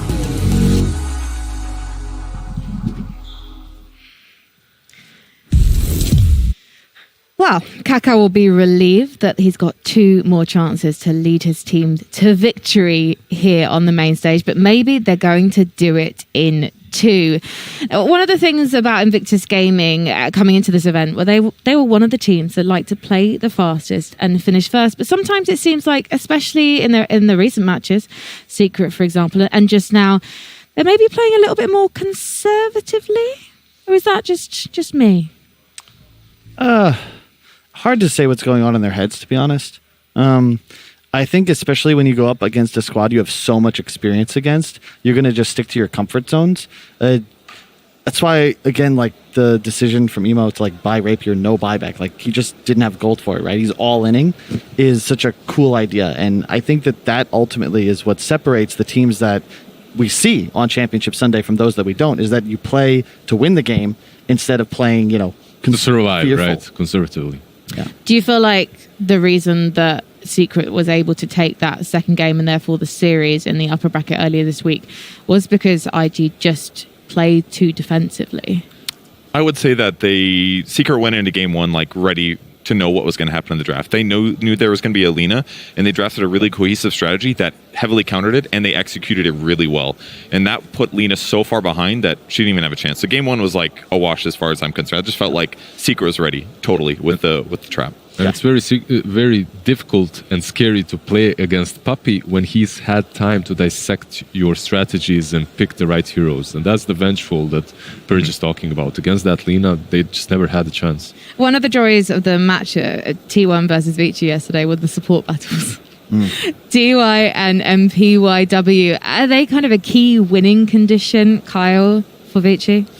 Hard to say. I actually kind of look at old 11. I felt like he had a bit of an off performance. The supports to me are always showing up. Like, yeah, when PY, like the thing is they don't have bad games, right? You can count on the VICI support duo. The question is, will the cores have that same consistency of excellence?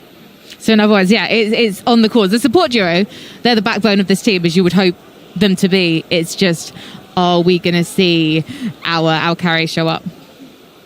So for me, when it comes to VICI Gaming, Old 11 is one of those extremely hit or miss, very high highs, sometimes low lows kind of a player types. He can carry the game for you, definitely, on correct heroes. I completely agree, however, at the same time, about the PYW and DY, what I'm looking in this game as well, again, is Ori. For me, he is in the spotlight. How he performs on that mid lane is make it or break it. Sometimes PYW and DY are too busy helping him out on that mid lane. We've seen that through the group stages as well, to actually dominate the side lanes. First game, that wasn't a problem. We'll see in the next one. So how are you expecting... well, actually, you know what? I'm interested to know how you see Ori matching up to other mid laners at this event. Lizard, I'll stick with you. I really think that when Ori is on his top level, he matches up evenly against any other mid laner that there is. If you guys remember the Star Leader Minor into the Stockholm Major, into the Epicenter Major, the team, VICI Gaming, he was back then with them as well. He was dominating mid lane. Something happened to him during the seasons. It just wasn't the same Ori. Yeah, I think it was last TI, right? He's playing, was it Viper mid or Huskar mid against Viper, and he wins the lane, like solo kills his opponent. Like, this is the sort of thing you would expect from Ori. And this is the kind of matchup you want him to dominate. Well, we are ready to go into game number 2. Can IG do it, or will we go to a third? VICI Gaming versus INVICTUS Gaming. Game 2. Draft number 2 about to begin, and we're hoping to see a stronger draft or stronger game from VICI. I think it's going to come down to gameplay. I think they had all the tools they needed. They got to the portion of the game that they wanted to get to. IG kind of handed them that portion of the game, honestly. Would you agree? I would say so. It's just that IG outfought and out-executed them, for sure. And how do you beat that? How do you beat that execution? I think just play to your strengths and maybe not Lina. I was going to say maybe not Lina, because Lina is a mid laner that has to win the lane. That's why people pick her. She snowballs off of that momentum in farm as well as the kill potential on the map. And we saw Lina against Ember. I'm pretty sure slightly Lina favored, and Emo was winning that pretty much from level 1. And then his impact in the late game was just, I'd say, a few levels above that of Ori. Absolutely. It was a big surprise that Lina didn't do as well as we thought she would on lane, but I guess we didn't even touch up on that Clockwork pick. It felt like it did do a lot, too, in setting up the fights and jumping on those backline factor supports. with Magnus. Once somebody throws a wrench in the equation, your positioning falters, and the RP just becomes that much more powerful. We're not going to see that this game, though. Thank you. I was really hoping one of the teams would ban out Magnus, as I've seen enough of that. Yeah, I was surprised they banned out Mars over the Magnus last game. I asked you and you were like, I don't know why. There we go. And now they start out with picks that we saw very prominent in the group stage and that they've still been picking, which is Snapfire,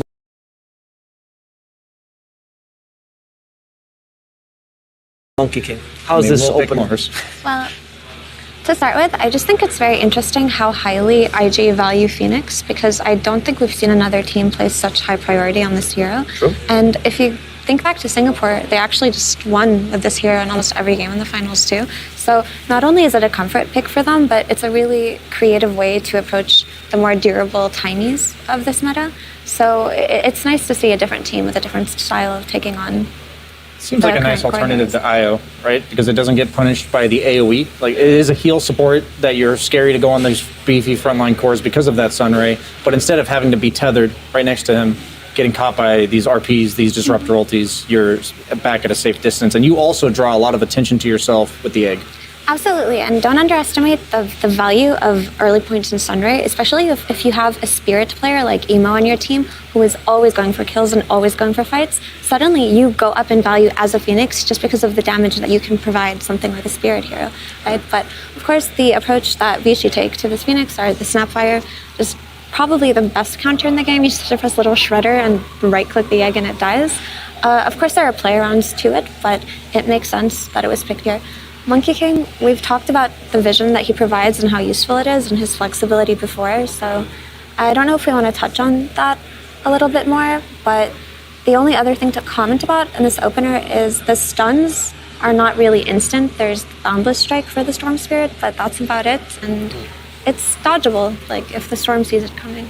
IG definitely saw this opening coming, as they've picked Monkey King on the side of VICI pretty much any time it's been left in the pool. I see it out of their 8 main event games. They've first rounded it 5 times. And also, the fact that JT is such a well-known Mars player for IG, the fact that they passed up on the Phoenix-Mars combo says a lot about how highly they prioritize this Storm Spirit, that long-range catch. It's nice for the tree destruction on top of the Mars. Both heroes will catch that Monkey King, but I think it's the fact that the Snapfire, you can either prevent her from hitting the egg with Arena, or you can just jump her with the Storm. So I think that's going to be a big part of their team fights. That's a really good point, because if you look at these two supports, Storm should not struggle in killing them, or they shouldn't pose much kill threat to him. Also, if you want to think about Storm's gameplay in around the early mid game, these two are not going to be much of a threat in terms of just like smoking mid and killing him the way that VICI like to play, because PYW and DY, they're known for their catapult rotations. So I don't think Storm should have too much of an issue here in that regard. Also, one more thing to note about IG Storm Spirit is they're so confident in first phasing it for Emo. They do it whenever they can. He has absolutely no fear when it comes to Storm. I also know that Emo has a special build that he likes to build on Storm exclusive to him. What's the strength of that? He actually, well, I think slowing is a pretty broken item and underrated, honestly. And Emo was the one who kind of brought it back on Storm Spirit, because 4 months ago, he was building it in every game. You could see it in iLeague, you could see it at OGA. And I think a lot of other mid players picked up on it, because now if you just open any top live game, you will see Storm Spirits as slowing. But it's just very cheap. It gives you extra tankability and just the mana that Storm needs. It's also the fact that you get so many bottle charges in the mid lane now. That makes Storm's game incredibly reliable, and soaring as an item doesn't increase his max mana pool, so you're effectively getting way more out of your bottle than you would with say something like Mana Boots or Kaya. So not only are you getting the extra mana from the soaring, but you're also increasing the efficiency of your other items. And we see Earthshaker. That gives them the instant stun that they needed in team fights. Monkey King's Boundless is okay, but Snapfire's abilities are relatively clunky in order to land on a spirit mobile hero like Storm. And now I would imagine some save disruption like Silencer to break up this combo that VICI's representing. That could be quite good. And now that there's an instant stun in Echo Slam or Fisher from a distance, suddenly the chain stun potential of a cookie is so much higher. So the Storm Spirit that looked good with just the first two now looks like he can be threatened by the heroes on VICI's side. This is a reverse from game one, am I wrong? Yep. IG let VICI have Lion Doom. They just complement each other so well, but as opposed to going for the Wraith King, they go for the Morphling because they have the Shaker combo.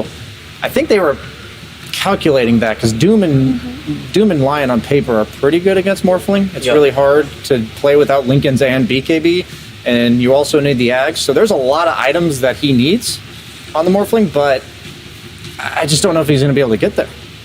So you don't think Morphshaker is enough to power through this? It's the be-all, end-all. If they get to that point in the game, their stuns will be insanely overwhelming. Storm will get bursted, they will get locked down, but he can't play, like, it doesn't matter how many stuns you have in your abilities if you can't cast them. And Doom, Lion are just so good at preventing Morphling from doing so. So he's going to need the Lincoln's BKB Ags, maybe like a Scotty, in order to operate these fights. So there is going to be a timing in this game for Morphshaker where they're actually much stronger than IG if they don't get overwhelmed at any point in the game. And yes, like Morph is under threat with the instant disable by way of Hex from the Lion. But if you look at these backline supports in Phoenix and Lion, they're going to get blown up by this Shaker Morph combination. So I think IG really needs to pick a more tempo hero because Doom, while he is very strong, you know that the team's going to play a bit of a slower game when they have a Doom because typically they will build the Midas and they will farm a little bit more and they don't necessarily rotate with every Doom initially. The last picks, I'd like to ask you first, BSJ. What are we looking for? What do we need to fix here for VICI's draft? What could complement the Morphling Shaker enough? Just a momentum mid-game hero. You need this 8 to 20 minute mark to not be game losing for you. You need to not let IG snowball the kill potential that they have. They want on the side of IG to get 1 or 2 pickoffs with Finger and Doom and then sit back and fire for 2 or 3 minutes and then go again. And that can be crucial to just blowing the game wide open in this mid-game portion. And because Morphling Shaker, that's where it's most fragile. That's the kind of hero I'm looking for. So I want to see a mid lane matchup that's in his favor. But we kind of talked about that last series or last game. It felt like Emo was the better mid laner. Absolutely, and you can see that IG actually thought the same way that BSJ just did because look what they ban out. They ban out the Puck, who's a momentum mid laner, and the SF. And they actually had great success with the SF yesterday, so it's interesting to see respect placed on that hero that we really haven't seen that much during this tournament. And I suppose it would have had a lot of synergy with the Snapfire, and it would have just given them Roche, which is kind of awkward for them at the moment. So the Dragon Knight also fits the bill, so I think the bans on IG's side cover it quite well. So you're looking for also a consistent mid laner because you've been talking about Ori, he just needs to be able to do decently in that mid lane. SF and DK kind of fit that bill. Yeah. Are there any other heroes you can think of that fit that as well? Against a Storm as well? Against a Storm. Well, what's left in the pool right now?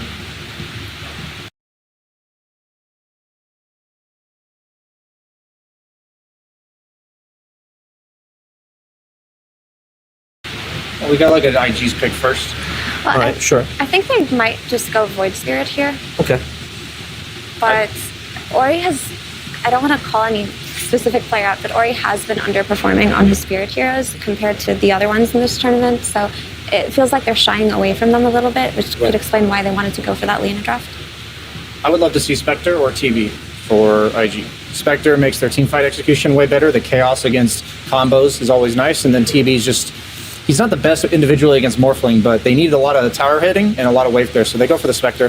They either could play for the team fights or play for the map navigation. The TB would have been better for lanes, but Spectre just makes these single target heroes like Lion. If you see a Lion walking through a ward with the line that they have so far, it wasn't all that scary unless Storm was nearby, but now every single hero on the side of IG represents solo kill threat, as long as that Ags on Spectre comes up. Yeah, BSJ the Prophet. And just to add on a couple of points to this, Spectre is one of the best carries in the game versus Blink Dagger initiators, just because you press Haunt and she just stops it.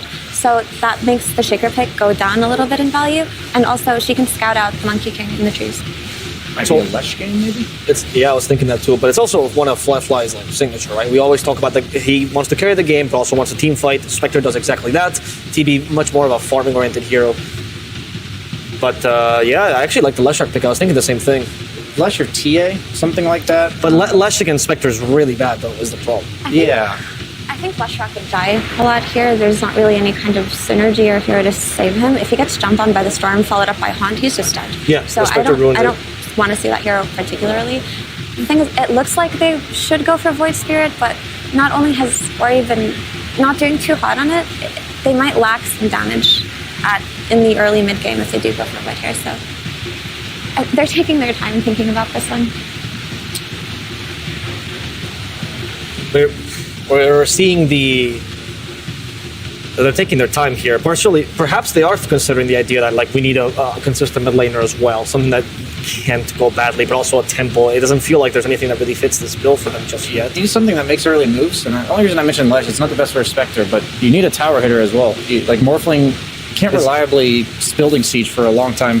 Is DP possible here? Yeah, DP. Actually, yeah. I like that a lot. Against the Storm, it's a good matchup. That's a good suggestion. Yeah, they go for the Lesh. It's bad against Spectre later on. If he dies once or twice in the early game, I think Ori's in for some trouble. They have a lot of burst. But if he can get to that Sanjin Kaya, Eternal Shroud, sustain through the Doom, if he's got his ultimate on, they could absolutely buy enough time for this Morphling Shaker combo to come online. I will agree to that, but just to reiterate a little bit, I think that a good Storm jump with a Lion follow-up in the early game should be a very easy, or a Spectre follow-up later on should be a very easy dead Lusher. For IG, what are the strengths that we're seeing from them in this draft? They have really good scaling, and if it gets to a certain point in the mid-game where Doom has his BKB and Spectre has her Ags and whatever item she chooses to go after, they should overwhelm them in team fights. You think it's going to be an Ags, like the Ags hunting Spectre game as well? I do think so, because she's playing with Storm in lane. Well, we're going to have to hear from the coaches themselves, as this time Sir Action Slacks has met up with VICI's coach Fenrir to ask him about their draft. Thank you very much. We're about to head into it, so I'll make it quick. We talked to Super last time. He said that you guys had a greedy draft. This time I'm interested what you think about theirs. 上一把 Super 说你们的阵容非常贪心，这一把你觉得他们阵容怎么样？阵容怎么说呢？阵容是贪心了嘛，但是也有赢面嘛，只能说适合我们吧。你觉得他们阵容怎么样？那你觉得他们阵容怎么样？他们的阵容选的跟我们想的差不多吧，但是这一盘阵容可能他们选的会比较好一点。Well, last game I didn't think our lineup. I know that my lineup was greedy, but I think that we could have won. However, this game, I think that they had the better pick. All right, fantastic. Well, we'll go ahead and jump into the game and see if that's accurate. Let's throw it over to our fantastic casters, Trent and Lyrical. Oh, thank you so much, Slacks. Yes, always great to get the little bit of the interview before we go into the game. It felt like he had the better picks. That's not something we normally hear from the coaches at the exit. I feel like he's trying to pit them against each other here. Like, eventually, I don't know, if we don't settle things down here, he might get them just play a 1v1. I like that idea a lot, but let's get into the game right now. I think I'm taking Super on that. You would? Yeah. He's got it. That's fair enough. Poor players, though, right? Yeah. That's the way it goes. But we're already into the game now. As you can see, both teams heading out across the map. None of those big five-man smoke-up movements that we've been seeing pretty consistently. But IG is all sitting right in the river by the Tier 1 tower and going to try and get some vision down. See if they get any of those early D wards. So, Morph Shaker. That feels like it's sort of the thing that we need to address, right? Do you have what it takes to get to that unstoppable phase that we've seen from them? I will tell you who addressed it, and that was IG, because they saw the Shaker, and they went, okay, well, they could Morph Shaker after this, so why don't we just take, like, Doom and Lion so they don't Morph Shaker, and then they Morph Shaker, and they're like, oh, cool. So you have Hex, you have Doom. I mean, you know that they're playing for basically this single hero overwhelming you at some point in the game, and they have excellent abilities versus that sort of a strategy. Well, we're going to see here the bounty runes picked up. 2 for IG, as VICI are going to head back to their side and also pick up a couple of them. Yeah, it's going to be something interesting to watch for, and of course, you know, as Effie was talking about, there's that potential to blow up the Lesh later on You have either that Storm jump or the Spectre jump later on, and just a heck of a lot of things. So it's going to be a tough one for Ori, and needing to build into a lot of survivability items as this game goes later. Yeah, I was pretty surprised by the Lesh pick, because I thought they listed some really good reasons why it was a very risky one to go for here from Ori. I thought maybe they'd lean back to one of the spirits, or like the Kunkka, or just something that was a little bit more, I don't know, like survivable, two-dimensional. Yeah, survivable, and that's great. I almost feel like they actually want to up their tempo a little bit, just like maybe bring in the morph a little bit more, maybe not play so hard towards the morph shaker and just try and play this out, because I really think just going like all in on Morphling seems very dangerous this game. Yeah, going all in on any hero. We as early on, Emo 3-1, Lesh 2-0. Emo getting the better of him. I think that we saw a stat from the stats group that were in that it was the most damage done by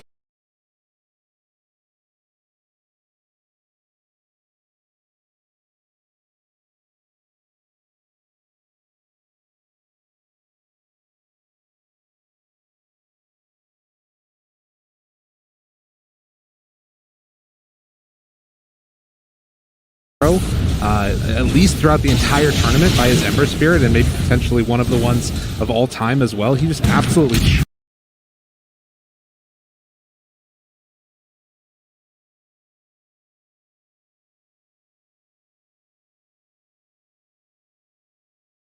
and you can start topping some charts, so I'm sure he's feeling great coming into this game, and now moving from the Ember to the Storm, so a bit different, a little bit more pressure on the actual initiations and follow-ups towards the Ember Spirit, whereas Ember, he definitely moved into more of a like dancing around the map and the team fight sort of game. But I do think there were some good answers here from VICI in this draft. I think that consistently, again, the theme of vision just seemed like a serious problem for VICI in the last match, and so just kicking things off with the Monkey King already making things a bit better, but I really think that IG, you know, like they go back for that Spectre at the end, and it makes your fight so much easier to play when you have that Haunt. So to me, VG taking fights during Haunt is going to be a serious problem. Fissure comes out right there. Ollie not going to get clapped by that Boundless Strike, so we'll be able to get out of there the last second. Yeah, I think that the lack of Clockwork is going to be a big win, most likely. The vision that he provided, of course, like you mentioned, the Haunt, if you do go for it, gives you that full reveal of everybody, but it's a pretty big commitment if there's not an opening for a fight afterwards. We'll see if Fly can continue his impressive spree so far. It is ridiculous, though, that you have Haunt, and then you have, like, it gives Storm the Zip, it gives Lion the Blink Hex, and it gives Doom the Blink Stomp Doom. Yeah, it's everything. It is so fight-winning if they came. In the meantime, at the same time, we're seeing the Snapfire on DY, potentially a good amount of damage that can come out as Kaka actually going to get ran at. Cookie afterwards changes target, switches over to JT, and with the rundown, that's enough for first blood. Not bad from Polyo. Nice, very well done. Very, very cool. You know, they're just like checking out the spells, watching the mana pools. It's like, okay, now we found our chance to go, right? Now up top, PYW wanted to finish what he started before. Missed the previous Boundless, and even this time not able to get the finish. But look across the lanes right now. They're crushing it across all three for VICI. And that's part of what that pressure does, right? Driving back Ollie, giving more freedom to Old 11 right there with the 1-1-1 at level 3. Has quite a few tools here in the lane. So far, so good for VICI, who so often I feel like have been sort of identified by their potential and consistent desire to go into the later stages of the game. But if you got out to a hot start like this, it could be really solid for them. Changing things up a little bit here in this game number 2. Yeah, that's one of the best heroes to have, of course, in those situations, since you can take the objective so easily. So, VICI, there's no reason they need to sit back, you know? Like, we talk about this, like, eventual timing with the Morph and the Shaker. You don't want to panic too hard and just play for that and not try and grow your advantage if you get one out of this laning stage. But in the river there, DY caught, but a very tanky hero. So it's not going to amount to very much. Yeah. Kaka gonna zone him back a little bit afterwards, after taking that water rune. And at least for now, JT not really able to put that much pressure onto that Morphling. It's gonna be something that we see a little bit later on in this game, and depending upon what build the Morph goes for as well. You weren't there and blocking out the camp, so there won't be any side pull action either. Nice from DY. Just a very relaxed laning stage here, right? You know, it's TI. Sometimes you leave an Aegis behind or something. Everyone's just sort of getting zen and focused here. JT. Simultaneous in the top lane as well. They're jumping out of Fly. Got a lot of damage. Big one. Spectre in some trouble. Ends up going down. Old 11 picks up the kill. So only 11 last hits at this point for that Spectre. Fly is not having a great time. Yeah, and it's not like it's a mystery that they're going to be trying to pick up this Phoenix for Ollie too, so it feels like maybe trying to find some sort of a solution in that laning stage here, right? With the way the TYW is playing this 4 Monkey King, just putting the pressure on, forcing him off from the wave there, and trying to punish one of the weaker parts of the game from a Phoenix. Well, this is exactly what they were hoping to do on VICI. UIW starting to rotate towards this mid lane.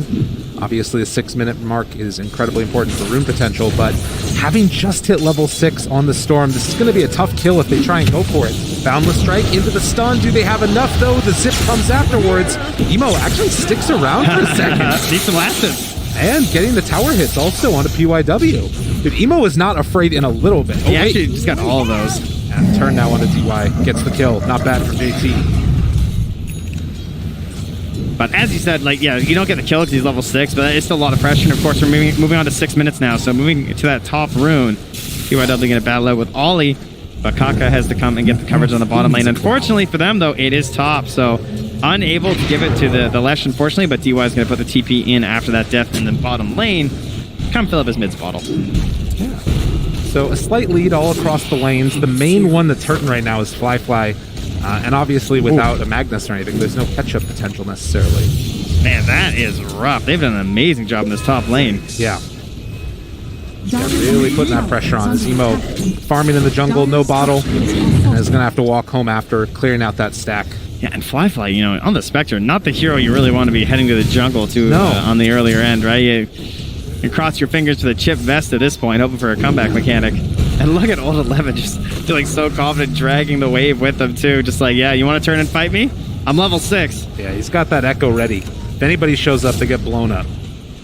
And Fly will get a couple of these CS here. This is on the catapult, but regardless, not where Fly Spectre wants to be, but these other heroes having an okay time. Oh, look at this. TPing top lane now from Emo, the turnaround play. This is big. 11 pulled back in, has that Echo still available, wants to drop it. Hits there onto 2, but it's not enough. That's a bait. Every time. Every Earthshaker. You know, you gotta know, you have that feeling when you play Shaker, you're like, I know this won't kill them. But maybe this time, you know. You've tried it like 50 games in a row in the exact same scenario, but early on it just doesn't quite have the oomph. Oh, just like that. They brought a couple heroes down bottom. We're hoping to find a pick there onto the Doom, but he headed back to the jungle, played it safe. Still VICI with a 2k gold lead at 7 minutes. They're having a nice start. Yeah, the kill did also go to Emo, he said there, so not the biggest help for Fly to get a little bit of space on the lane, but Emo looking for some more plays towards that mid lane. There's the coverage there from PYW with the Boundless Strike, as well as DY here. This could be Kaka dead. Oh, this could be a nice pickup. There it is, immediately into the stun, but Emo shows up, and now Kaka living a little bit longer. Won't be enough to save him, but the stun afterwards tries to turn on the Emo. Do they have enough? They're going to keep alive the Lesh for a second, but only a second longer. And as everybody else comes in from IG, VICI lose 2 in the river. How about Ori was away for a second, and then JT just comes, the music starts playing. Slays him from behind, so nice stuff there to get the coverage. All for a kill on a Lion. Obviously not very worth it there for VG. Now these past couple moves, VICI getting caught out. But still, a slight gold lead that they're hanging on to. You have to imagine if they get this kill up top, though. All right, he's got to live, though, right? I mean, they had the obs in the jungle. Did he leave too late? Oh, no. He was right underneath the Observer Ward as he tried to head away. The slowdown needs to throw out a Fisher on a Kaka, but it might be too late. No. Barely. Barely getting out of there. And mid lane, they find a cleanup onto Ollie and also starting to pressure this tower. All right, so that is the price of that ward, right? Like, that's all because of that ward up near the top outpost. Because he saw the rotation coming up top, so Shaker plays tight for a little bit, then starts backing away, so they're still going to try the gank. And then, knowing this, VG say, okay, let's attack mid lane, right? Yeah. Obviously, they're rotating up top with the Storm Spirit. We can get a great trade here. And what a costly trade, too, losing that mid tower. Last track, 3 points in the Edict. Immediately comes to the bottom lane behind JT with the wraparound. I don't even know if they see it. They know he's here. Yeah, they don't even know. He was thinking about doing some tree plays with the Edict. Instead, they're going to back out to their own jungle, get down that good Observer Ward. Dude, that ward is just killing them. It's spotting Kaka and Ollie moving through here again to that top lane. Yeah, all those movements. Giving some good vision. And look how PYW is playing mid here too, right? With Emo being so close to Ori, PYW, not only can he be there for defensive Boundless Strikes, but perhaps you can even get a good aggro initiation. Yeah. Oh, speaking of initiation. All 11. little scared up there. Yeah, and actually they're going to wrap on him now. Oh, that's a creep too far, my friend. Yeah, this ward is very prepared for the kill. Throws out the heck. It's not even going to be there in time. Old 11 throws the fissure. Flyfly kills him, I think, with dispersion. All right. And now JT. Underneath the monkey, PYW. Backs out again. But you can see the tempo that VICI want to play. They want to make this a little different here as they force down that bottom tier 1 tower. They're setting the tempo. They really are. This is looking fantastic for them. Falcon Blade as well as into the early perseverance here for PoYo. So tons of sustain to stay out on the map right now as a Morphling. It can start playing a little bit solo as they want to group up around this ledge track and push parts of the map. Meanwhile, you still have Old 11 just back up top. Yeah. I'm just going to keep going here. I'm going to keep trying to slow down your Spectre. She's still the poorest core in the game. And you know, Flyfly just not able to get that big jungle acceleration that a lot of carries can do. And we have a smoke up now. 3 heroes in the mid lane. They're going to run right at that storm. Emo caught, stunned, but the heal is out. Will it be enough? Needs a little bit more. And oh my God. Emo is out of his mind. He still managed to get out with the Snapfire ulti. Dodging, trying to get out of it. Do they have enough? They don't have the range. And afterwards, Ollie makes the kill happen with the egg. Looking good. Emo with it. Dude is absolutely wrecking. That was some nice plays. They were so focused on finishing off the storm, they're just dying, right? Yeah. As the other heroes rotate in, all they can cling to is that attempted kill on the enemy mid. Those are the kind of plays he's going to make here. Not something you see too often from like a storm at this point, right? You think it was more as like the mid and late game, not so much like 11 minutes making the zips. Well done. And Storm, one of the best parts of this hero, 0 cooldowns, right? You're just ready to go again. You know, no big long ones whatsoever. So they're going to smoke up. They're going to lurk behind their Spectre here. Probably knowing that she's a big target on that hero, right? You know, you really want to take down the old Spec. Knowing that she's the one who's being bullied. And instead, VICI just go towers again. That's right. Focus the objectives. And there's a blink from Old 11, of course. Yeah, they're looking for this. Smoke is going to break. Old 11, do they get the haunt right at the start? Jump through. That's 1 dead. Finger of death out. DY, oh, they catch them both. Tries to salvage something. It's not going to be enough. The Boundless Strike won't be enough to keep alive Old 11. Is DY also going to get ran down? 3 dead. IG just covering all their bases. So JT tried to blink, sorry, not JT, obviously. 11 tried to blink off to the left, and Kaka, who got the lion this time since IG have it, manages to catch him with the Hex right there. Beautiful stuff. And then finished off there as it's, I believe JT who picked up the kill there too. So once again, we have another very rich Doom. Not the richest this game though, as that is still going to be our Morphling.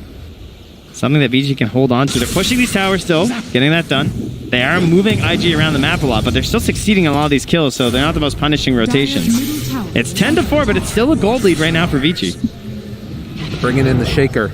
Old 11 looking for the opening. Finds him. Echo, Fissure, combo. Ollie is there again, though. And Emo just gets out and walks back in again. This guy doesn't care at all. Supernova down. They just have to walk away from him. Emo has no fear. I mean, when you have Ollie backing you up like that, why should you? Right now, only the 2 points in Sunray, but still getting so much done on this Phoenix. Now, there is still a Morphling. PoYo farmed, getting towards that Lincoln Sphere. All right, well, if we're going to follow the trend of last game, what's going to start to happen soon is that, Old 11, he's popping off so far, or sorry, he's not doing well so far. You know, having a pretty rough game. Last game, he popped off early, and it didn't quite finish out the game. Meanwhile, JT, he had a pretty bad start. He finished really well. So, as the game goes later, maybe Old 11's going to find his mojo here. Well, he's going to try to motivate a little bit here with the chat lines, but JT and 11 comparison here. Yeah, you can see that GPM a little bit easier on the old Doom. Very fast farmer. And in the meantime, Emo can just play right up in their base and has nothing really to worry about as long as he's got some heroes nearby to keep him safe. Need the full commitment for the save. Oh, they're committed to keeping Flyfly safe, that's for sure. Yeah. Hanging out nearby in the trees. I'm just going to allow Flyfly to freely take this tower. And I say that, now they're going to smoke. They're coming through under this ward from IG, so perhaps a false sense of security. Takes a long time to push this. JT's going to help out a bit. What is the initiation with his duels, though? They spot him right away. Has to jump out.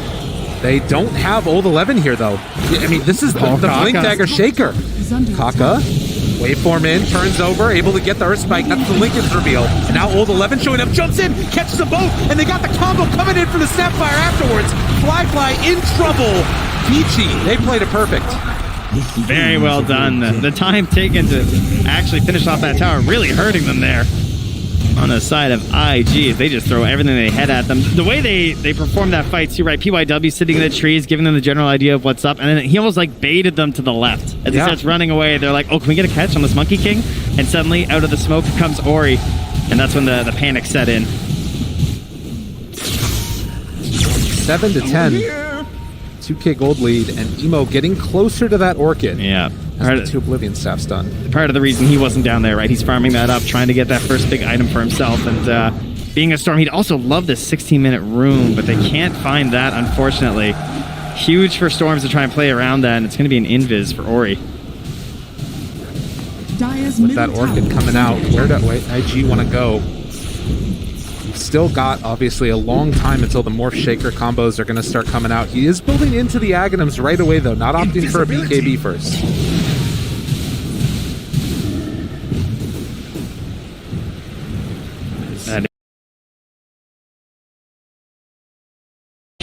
Ori wants to make a play here, but that's JT. He's pretty tanky. Oh, he went for the instant. And Cookie afterwards. JT slowed down. JT dead.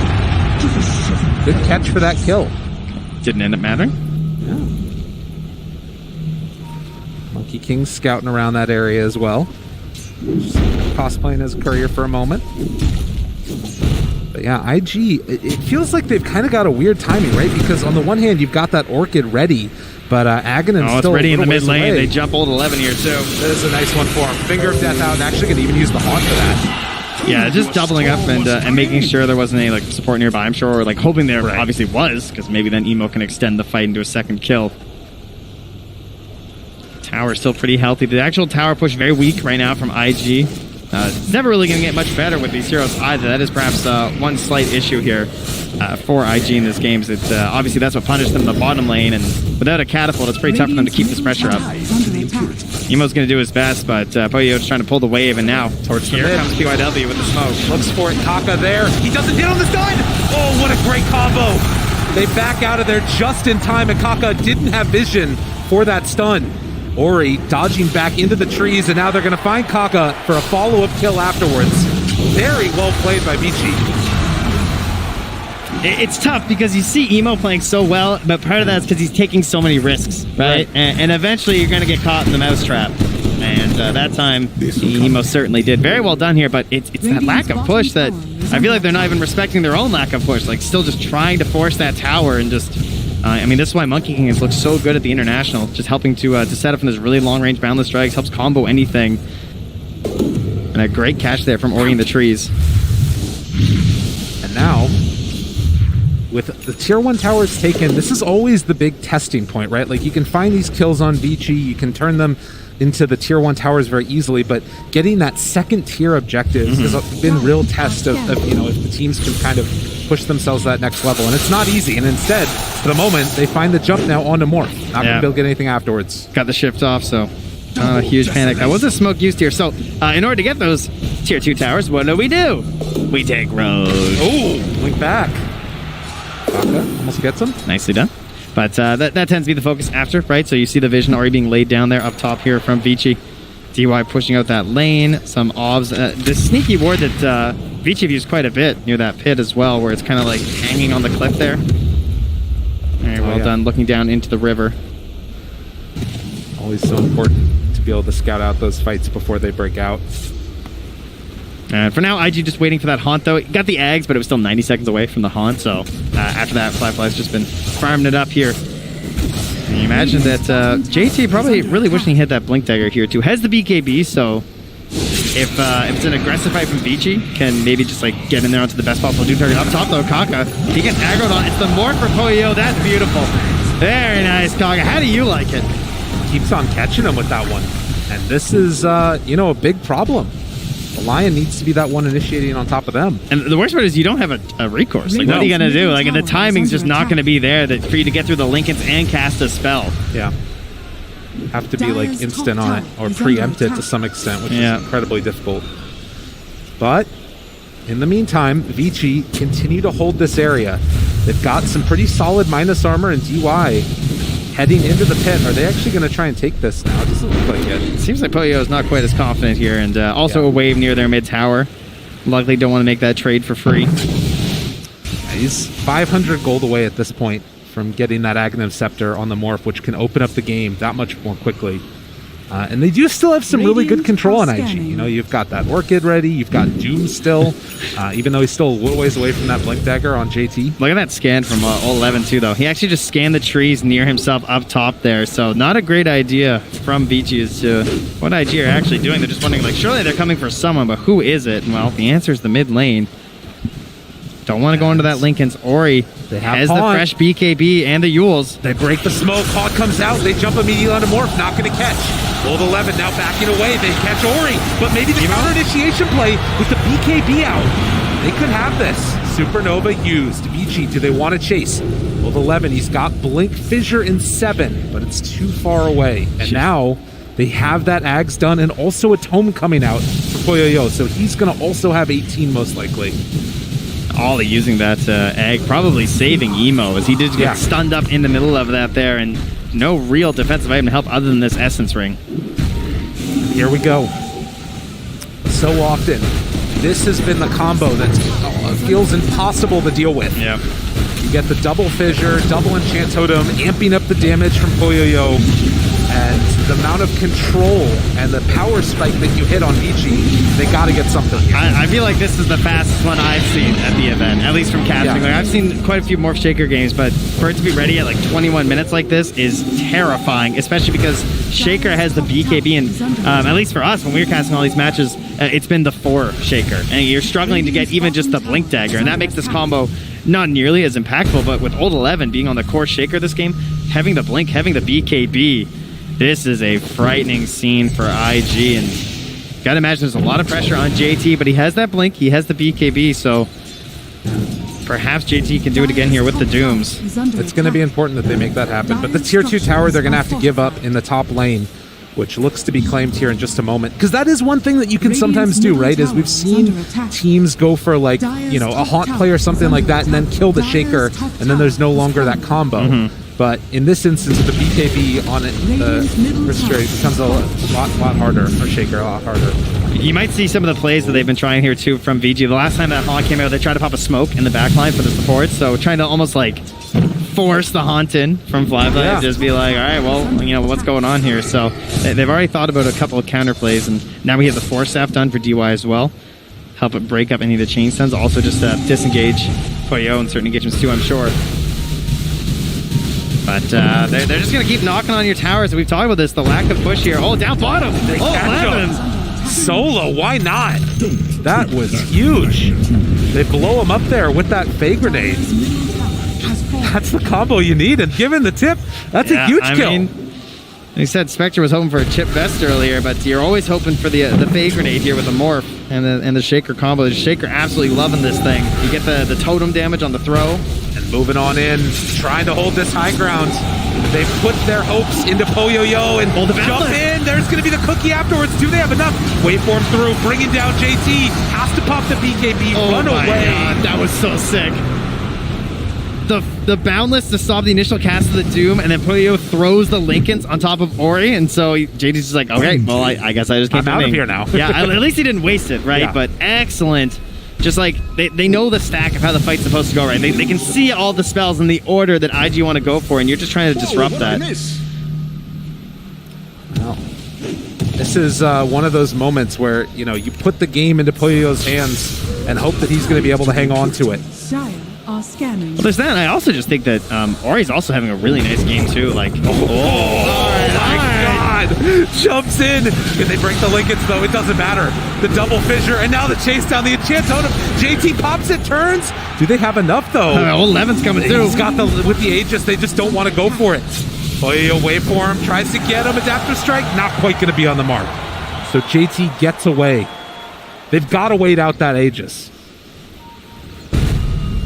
Meanwhile, Emo is still just down here. I'm sure feeling a little nervous hiding here. Doesn't have a TP right now. Nighttime, going to try and use the lack of vision to escape. This is some dangerous stuff. That was very close to death. I mean, again, it feels like right now IG are kind of trying to wait this out, at least until the Aegis comes down. They still got a minute and a half. VICI, do they try and push that tempo that much further with 2 tier 2 towers down? And look at them, they're just camping. They're ready. Hiding near this outpost. Kaka, he's already been one shot once. Fissure, jump in, done. It happened so quick. Oh, meanwhile, Emo gonna show on this wave down here. Is there any real punish though? No. It's DY with a force and a cookie. Not enough teammates. Okay, well, unless he's not careful with the zips, but he's out. Well played. This whole map now belonging to VICI. Game 2. This is a whole new one for them. And, I mean, really, all you can do is just kind of lie and wait for Flyfly to help find that one big fight. Try and set up the plays. Set up the initiation for Kaka, for JT. See if they can catch this Morphling, but Poyo not making it easy. And Old11 jumps in, finds the Spectre, in trouble. Going to fall soon. Flyfly almost able to get out of there, and will. Saved again by Ollie. Old11 went for that dunk, but it wasn't enough. Oh, once again proving why they like Phoenix. Sunray save there. They've waited out the Aegis. It's going to expire now, 15 seconds. If you're IG, do you kind of have to go now, or is it still too dangerous to fight in a Morph Shaker? I think you smoke out and go, and you try and find a fight with Haunt before the potential timing for the Roche, right? Because you want to have the Haunt back up when the Aegis fight could occur. So push out your waves, find the smoke play. There's not the best vision right now, like really deep from VG, so there's a good chance they can get away with this this smoke. Meanwhile, unfortunately though, IG, they also don't really see that much of the map. I'm not entirely sure where VG Gaming have gone. QIW shows for a second with that boundless strike in the mid lane, but IG looking to hold their own high ground for the moment. The other thing here is just like the XP lead is going to start to stagger way into the favor of VICI, those outposts being taken as well. This entire game swinging into their favor off the back of this Morph Shaker combo. They have hit a big item now, though. They do have the BKB for Emo, so he's been working on that for a while. And combined with the Essence Ring, has a lot of survivability. Can try and disrupt some of these plays, and as you said, like maybe try and find the initiation on Old11. As can get that finishing damage. Smoke up. They use the launch to find him first. Ori shows with the Lincolns on him, and VICI look ready.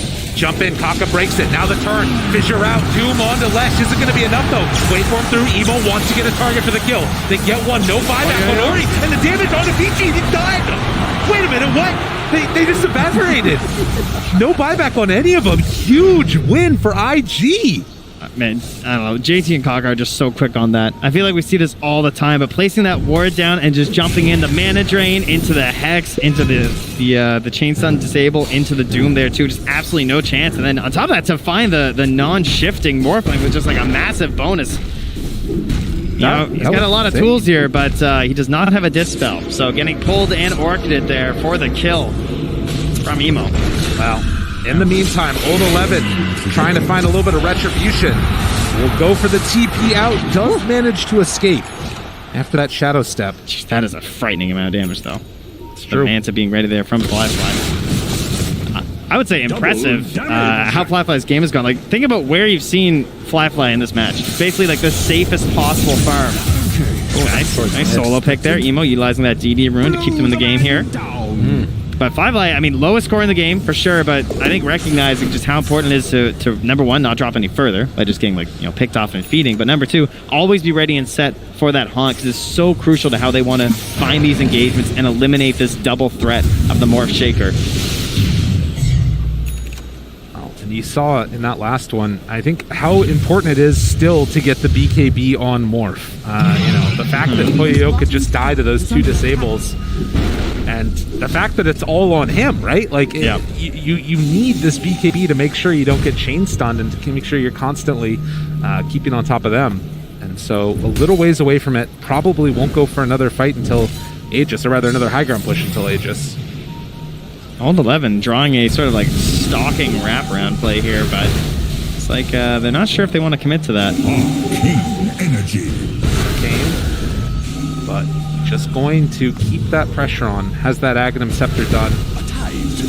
Going for the Lotus next. So the gold lead, as it has felt throughout this series, consistently into VICI's favor, but IG are the ones that were winning that last big fight.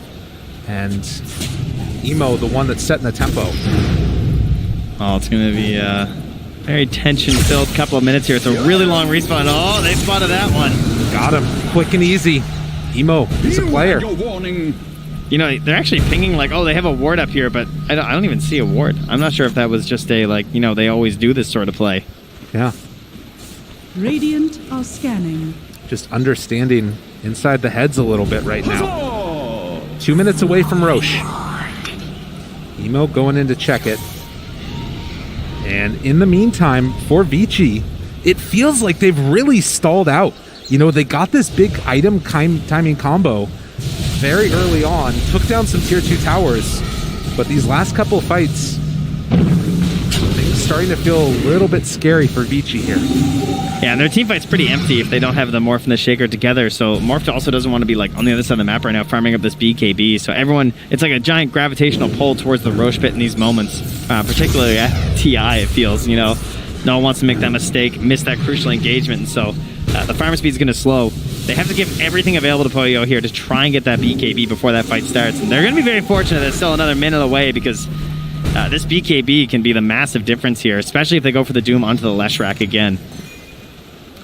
You're also getting towards some of these other big items that can make a big difference.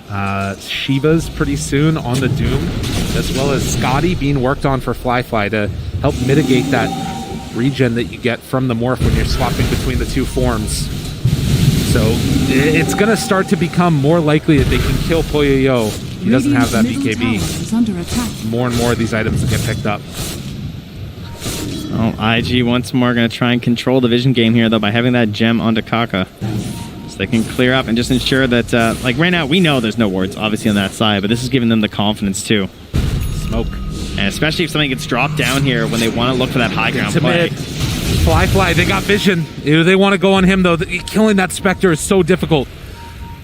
All of 11 revealed for a moment. Fly sees him, baiting the fight, the jump in. They decide to take the bait, but do they have enough to save? Forstack keeping him alive for the moment, but dead. Fly goes down. And now looking for more. Up on the high ground, they catch Kaka. That BKB, it's not going to be enough. And tries to get control. The silence is out there. Meanwhile, the Furor Kisses comes down. Evo does it all for his team. The chase down now, looking for more. Old 11, nowhere left to go. Unreal. Man, VG knew it. IG knew it. That's bait. You know, it's like Spectre's going left and right, just swinging, dangling there with the chum, and you know the buyback haunt's coming, but they thought they could get enough kills, they would be worth it. But putting all in on the BKB. Now, no buyback, 60 seconds with no morph. I mean, we'll see if this is enough to stop IG from going in for the Roche, but with Roche up now and no morphling, that's like almost all of their team fight. Radiant's bottom tower is under attack. Well, part of that problem, of course, you know, they did use the haunt, they used the egg. They used the Doom, so there's not a lot of incentive for IG to fight there either, but we also recognize just how crucial the Morphling is. I'm a little surprised they're not going to push for something. Feels like maybe they'll just smoke in for kills. And that seems to be the plan here. A scan hits. They know there are heroes. Emo, there's a regen rune also over the jump. Old 11 caught, under control, in trouble, going to die. Has buyback, 80 seconds away. Ori hoping to get a little bit of help there onto DY, who's chased down by the combo. Emo low on mana though, and now the turn with the stun. Emo, he doesn't have that much left with the BKB out. Old 11 now wanting to chase this one down. What else do they have left in the tank? Morphling's back up in 2 seconds. Emo went in so deep and ends up getting punished for it.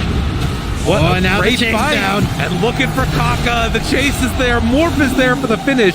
And now they're forced out these couple of buybacks. Kaka is coming back, but can they take down Roche in time? They're actually just going to stick around for this one. He has to walk back out. Oh, the Solar Crest too. They're getting the big damage on really fast here. Thanks to GY. Easy peasy. Gotta be careful. Storm buys back as well. And yeah, he's going to run in on 11, trying to play a little bit of interference, and that's enough to get the Aegis on Poyo. Still in Earthshaker form. Retreats back again.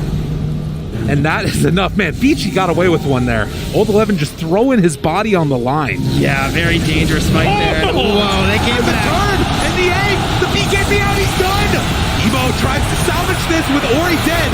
Can he do it all on his own right now for Poyo? Fly walks away and then through it. VICI decided to go back in on this. We'll see if that ends up being punished now. As JT walks in, hoof stomp afterwards, switching down. This is not the way he's supposed to go. Aegis gonna be reclaimed, and do they have a second round of it now? Lincoln's still on cooldown. They get the Doom off. The chase down is there, and Poyo to fall. 3 dead for VICI. IG, they waited it out. Just half a hero there without the Shaker. Excellent idea from IG. It's very scary, obviously, fighting to anyone who has the Aegis, but more Shaker, no Shaker, you know, you're not built the same as a normal morph, right? You're not going to have that same tools available to you, and you've invested so much in utilizing this combo. Find a very big punish here from IG. Bold to go for it, but they sort of had an idea of what was happening through a lot of that too, because they placed that really deep ward as well up on that high ground. Right. After when the previous fight went kind of poorly and they lost Emo. But again, the decision to go back in for that quick pickoff. Yeah. Like, it felt like a bit too greedy in the end as they eventually run down Poyo. And then even like having everything ready after the Aegis there too. Right. There was just nothing left in the tank, and that Lincoln's coming back off cooldown. You can see JT feeling himself. Yeah, and VICI, not so much. It's like, ooh. Now, time for them to regroup here. Made Morph Shaker, still terrifying. And they actually still have the shard sitting at the fountain right now, so that will be on the Morphling once the respawn is there. 20 seconds away. Oh, in this room here. Oh, they find old 11. Quick pick. Emo tried to look for more afterwards, but there was nothing else doing. That ward from so long ago paying off big time. Radiant's middle tower is under attack. And that's going to keep them offset too, right? Like that's actually a massive loss for VICI, because that's another 70 seconds, and IG, no, that was a dieback again from the Shaker, so they can just go for these tier 2s without any threat. So that means that VICI, they got to improvise here. They got to find some sort of a solution with this Morphling without the Shaker. I don't think they want to just give these up for free here. I mean, especially when the Doom's not up. It's just so difficult. And they also just picked up something else, a rarely seen item on Spectre, the BKB. Everybody else is buying it that's a core nowadays, so why not? But you see, it's speaking to a problem in VICI's draft. Without that Shaker there, Morphling really doesn't have that much damage. No, IG, they're not going to rush anything here, though. Just going to relax it back. Just going to hang out in the river and keep controlling these runes. Now Emo has an Arcane ready for the next one there, too. And also eyeing up the Scythe. So, you know, you're talking about these BKBs and maybe looking to catch and punish, particularly onto Ori as well as Old 11. Ori actually decides to take the shard instead. Yeah. So they're going to have the split earth. After all that. I like that considering the game state, right? That is definitely a very defensive shard when they try and come high ground. Perhaps a worrying sign for how VG are feeling about this game. And just look at the vision that you have right now from IG. Like those 3 observer wards scouting all of the movements that VG might want to make. So they have smoked and they're following Ori. Trying not to let their presence be known here, but you know, the bait of the Spectre was successful. Very much doubting this one will be, and whoopsie. Oh. Just a simple Shadow Step, yeah, causing the BKB to come out. Oh, maybe that is the biggest bait. I'll just pop my BKB if the Shadow Step. Yeah. I mean, that's what's so scary about it, though, right? It's just like any vision. You know, you don't know what's coming in. Like, he doesn't want to just get, like, you know, jumped on by the storm or something, so he's sort of panic BKB. Or doomed or what have you, any of those things. Like, if he can get the Pulse Nova off and then BKB, that's maybe going to be enough damage dealt out by him to make it worth it. But 40 seconds. And in that time, IG don't have an Aegis themselves, but can play pretty aggro out on this map. Play around their high ground vision. JT just has to make sure he doesn't make a misstep here again. I would be so scared if I was him, trying to ensure that I'm not going to hamper my morph in another engagement. Oh, you mean Earthshaker, yeah. Oh, yeah, sorry. Jeez, man. Old 11. I don't know why I'm so obsessed with JT Shaker today. Can't get it out of my head. Nonetheless. But JT as well. Yeah. You know, on this very dude. important. Yeah, nailed it. It's only like the 6th time I've done this game. I'm sure it's fine. Telescope picked up here. Okay. All right. And that's not bad. It's not really great, this game, for any of them, particularly. It's pretty nice for Snap, actually. Give me some neutrals here. Are you guys saving neutral items this game? Radiant are scanning. 2 IG group together. Okay, we're a little busy with the game deciding fight. Okay, I gotcha. They're That's showing. cool. And speaking of neutrals, that ninja gear, that's pretty clutch for the Doom. Oh, that's actually so frustrating to play against. You can see that IG, like Fly just has no interest in doing anything but haunting in for a fight. Yeah. Yeah, I feel like this is kind of the same mentality that you need on the 11. In terms of just like, I need to live. Oh, he just ran into all of them. The Echo's not enough. The BKB came out. Ori in trouble. Ori dead. Just like that, it happens. And is there anything else left in the tank now? Jump forward to the Doom. They caught him. What a play from JT. You monster. Unreal. PYW's going to get ran down by Fly. And at this point, the TP out. He ends up not even getting out of there, indeed. Yeah. VICI lose 3, lose 4. IG are just too good. We talk a lot about the ease of execution in Dota, and you can just see it there, how easy these fights look for IG because of that haunt. And the confidence that Emo has in the team to back him up. I think that was like, Emo saw him walk back into the trees and he's like, there are so many people that just hide in those trees and wait for a fight and just started it. No fear from Emo. Yeah, and then Kaka, too, gets a little juke back in the tree wraparound there, too, which helped bait the Morphling over there, which got the Doom out. And now onto the high ground they go. IG. Masterful game plan here. And VICI, you know, again, they felt like they kind of had this lead. It was building up. But IG, they wait for their moment, they strike. Unbelievable performance so far, and with 40 seconds left before the heroes start showing back up again, they've got 30 until Shaker. IG might just be able to go for it all. They turn their sights now onto these tier 4 towers, try and close this one out and secure themselves further battle. It TI10 knocking out VICI Gaming. Can they do it though? Last couple of seconds, tier 4s are hard to go through. They don't have a ton of tower pushing potential themselves, so a little ways away. Old 11 gonna buy back. Have they gone around too far here? BKB out. And just like that, they're going to TP away. The game continues as IG respecting that danger coming from their opponents. Yeah, I mean, there were tier 2s up on the other lanes anyway, so like, might as well push and pressure. Maybe you can force out that like 10-second left buyback on the Morphling and just really end this one. But they at least get the Shaker, so Old 11 under threat once more. They're going to move into the base. They've gone for the smoke. Trying to find somebody. You have to imagine that they know about this on IG. But now the Scythe is there too. Oh, it's so scary.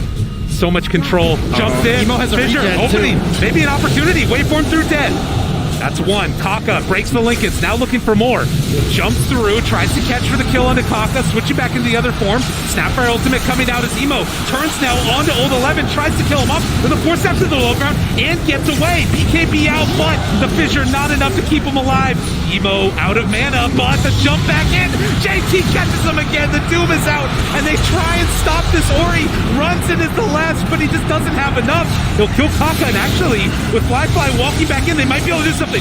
Good Yule Scepter lift up, muted. This Doom is lasting forever, and in the end, they got a second one as they chase down Ori, dead again. IG, bring them all back home. I can talk about something wonderful from every single player on IG this game, but to me, part of that also just comes down to like Fly. And the way that he's enabling his team in these fights, always holding out for those perfect haunts and the shadow steps. He's not getting greedy. You know how hard this is for core players? Think about how long this guy was just like the absolute forced core in the entire game. Just understanding how crucial he is to them getting back into this one with that use of the vision. And PYW will get caught again. Fly there to play cleanup. So many sick plays as he was going for that arcane rune and gets punished. Unbelievable play from IG here, who come back from leaving an Aegis in the pit in game number 1 and managed to win it still. And now in game number 2, coming back again. Just patience. So good. It's such a huge lead right now here too. Like, there's no buyback on this Morphling. Everything is on the table for this next fight. They're going to push through one of these tier 2s, have them all done. They're going to come to your base, and that could be the end. Like, VG, you're sitting there right now in that booth. You're just thinking, like, the next fight, that's the end of our TI run. That might just happen right now if they're not careful. JT spots them both there. Waveform to open. Jump in from Emo. So often he's been the one to do it for him. As they try and chase, try and get the pullback. Do they have enough for the kill? All the control in the world. No more Morphling left alive. They turn now on to DY. He too will fall. Oh, Old 11 comes back in the fissure, but the 2 cores are dead. All the damage is gone. Emo will eventually die there, but has the buyback come out immediately afterwards. And IG with 100 seconds left. Roche is going to spawn again in a second. Wow. They're still going to play it that safe. They really respect Earthshaker, I guess. It's like, guys, we have 100 seconds. We can go kill Roche, surely, and come back to the base. Yeah, that's rolling spawn right there. You know, they want to get another shot. They got to practice the Aegis pickup. You know, he's actually going to have enough dooms that he can doom all the remaining heroes on VICI. That's right. I say we give him the triple, guys. I think IG can do it. See if they can make it happen. I love how they're still scanning here too. Like, yeah, they are not wanting to give this one up. So Aegis into the hands of Emo, and the double refresh doom. Ready to go with that arcane blink as well. They still look so serious right now from IG. After that game number 1, you can't afford to throw anything away here. So they run it down the mid lane. Old 11 looking for the jump. The big echo. Wait a minute. He catches him. Taka goes down dead. But Blacklight shows up and the BKB is out. The silence is there. Egg afterwards. All the VICI fall in. All dead. Good game. Well played. All IG top 4. They got a date with Spirit. Good luck next year from VICI. Their opponents throughout the DPC. They're going to toss the torch over, as at least one of these 2 teams will continue. IG, pretty dominant 2-0, honestly. Like, VG had their moments where it felt like they were in the lead and they should have been controlling the game, but it was very brief. It was like flashes of like, oh, VG have got this, but there was always sort of this like overarching just like theme of IG just looks so good right now. Yeah, and I think, again, like how solid this performance was, you got to think it's going to give them some good prep and readiness for their series later on today. But for now, let's head on back to the panel. Thank you very much, Lyrical and Trent. Well, Coach Fenrir of VICI Gaming did say going into that match that I know my first draft for game 1 was greedy,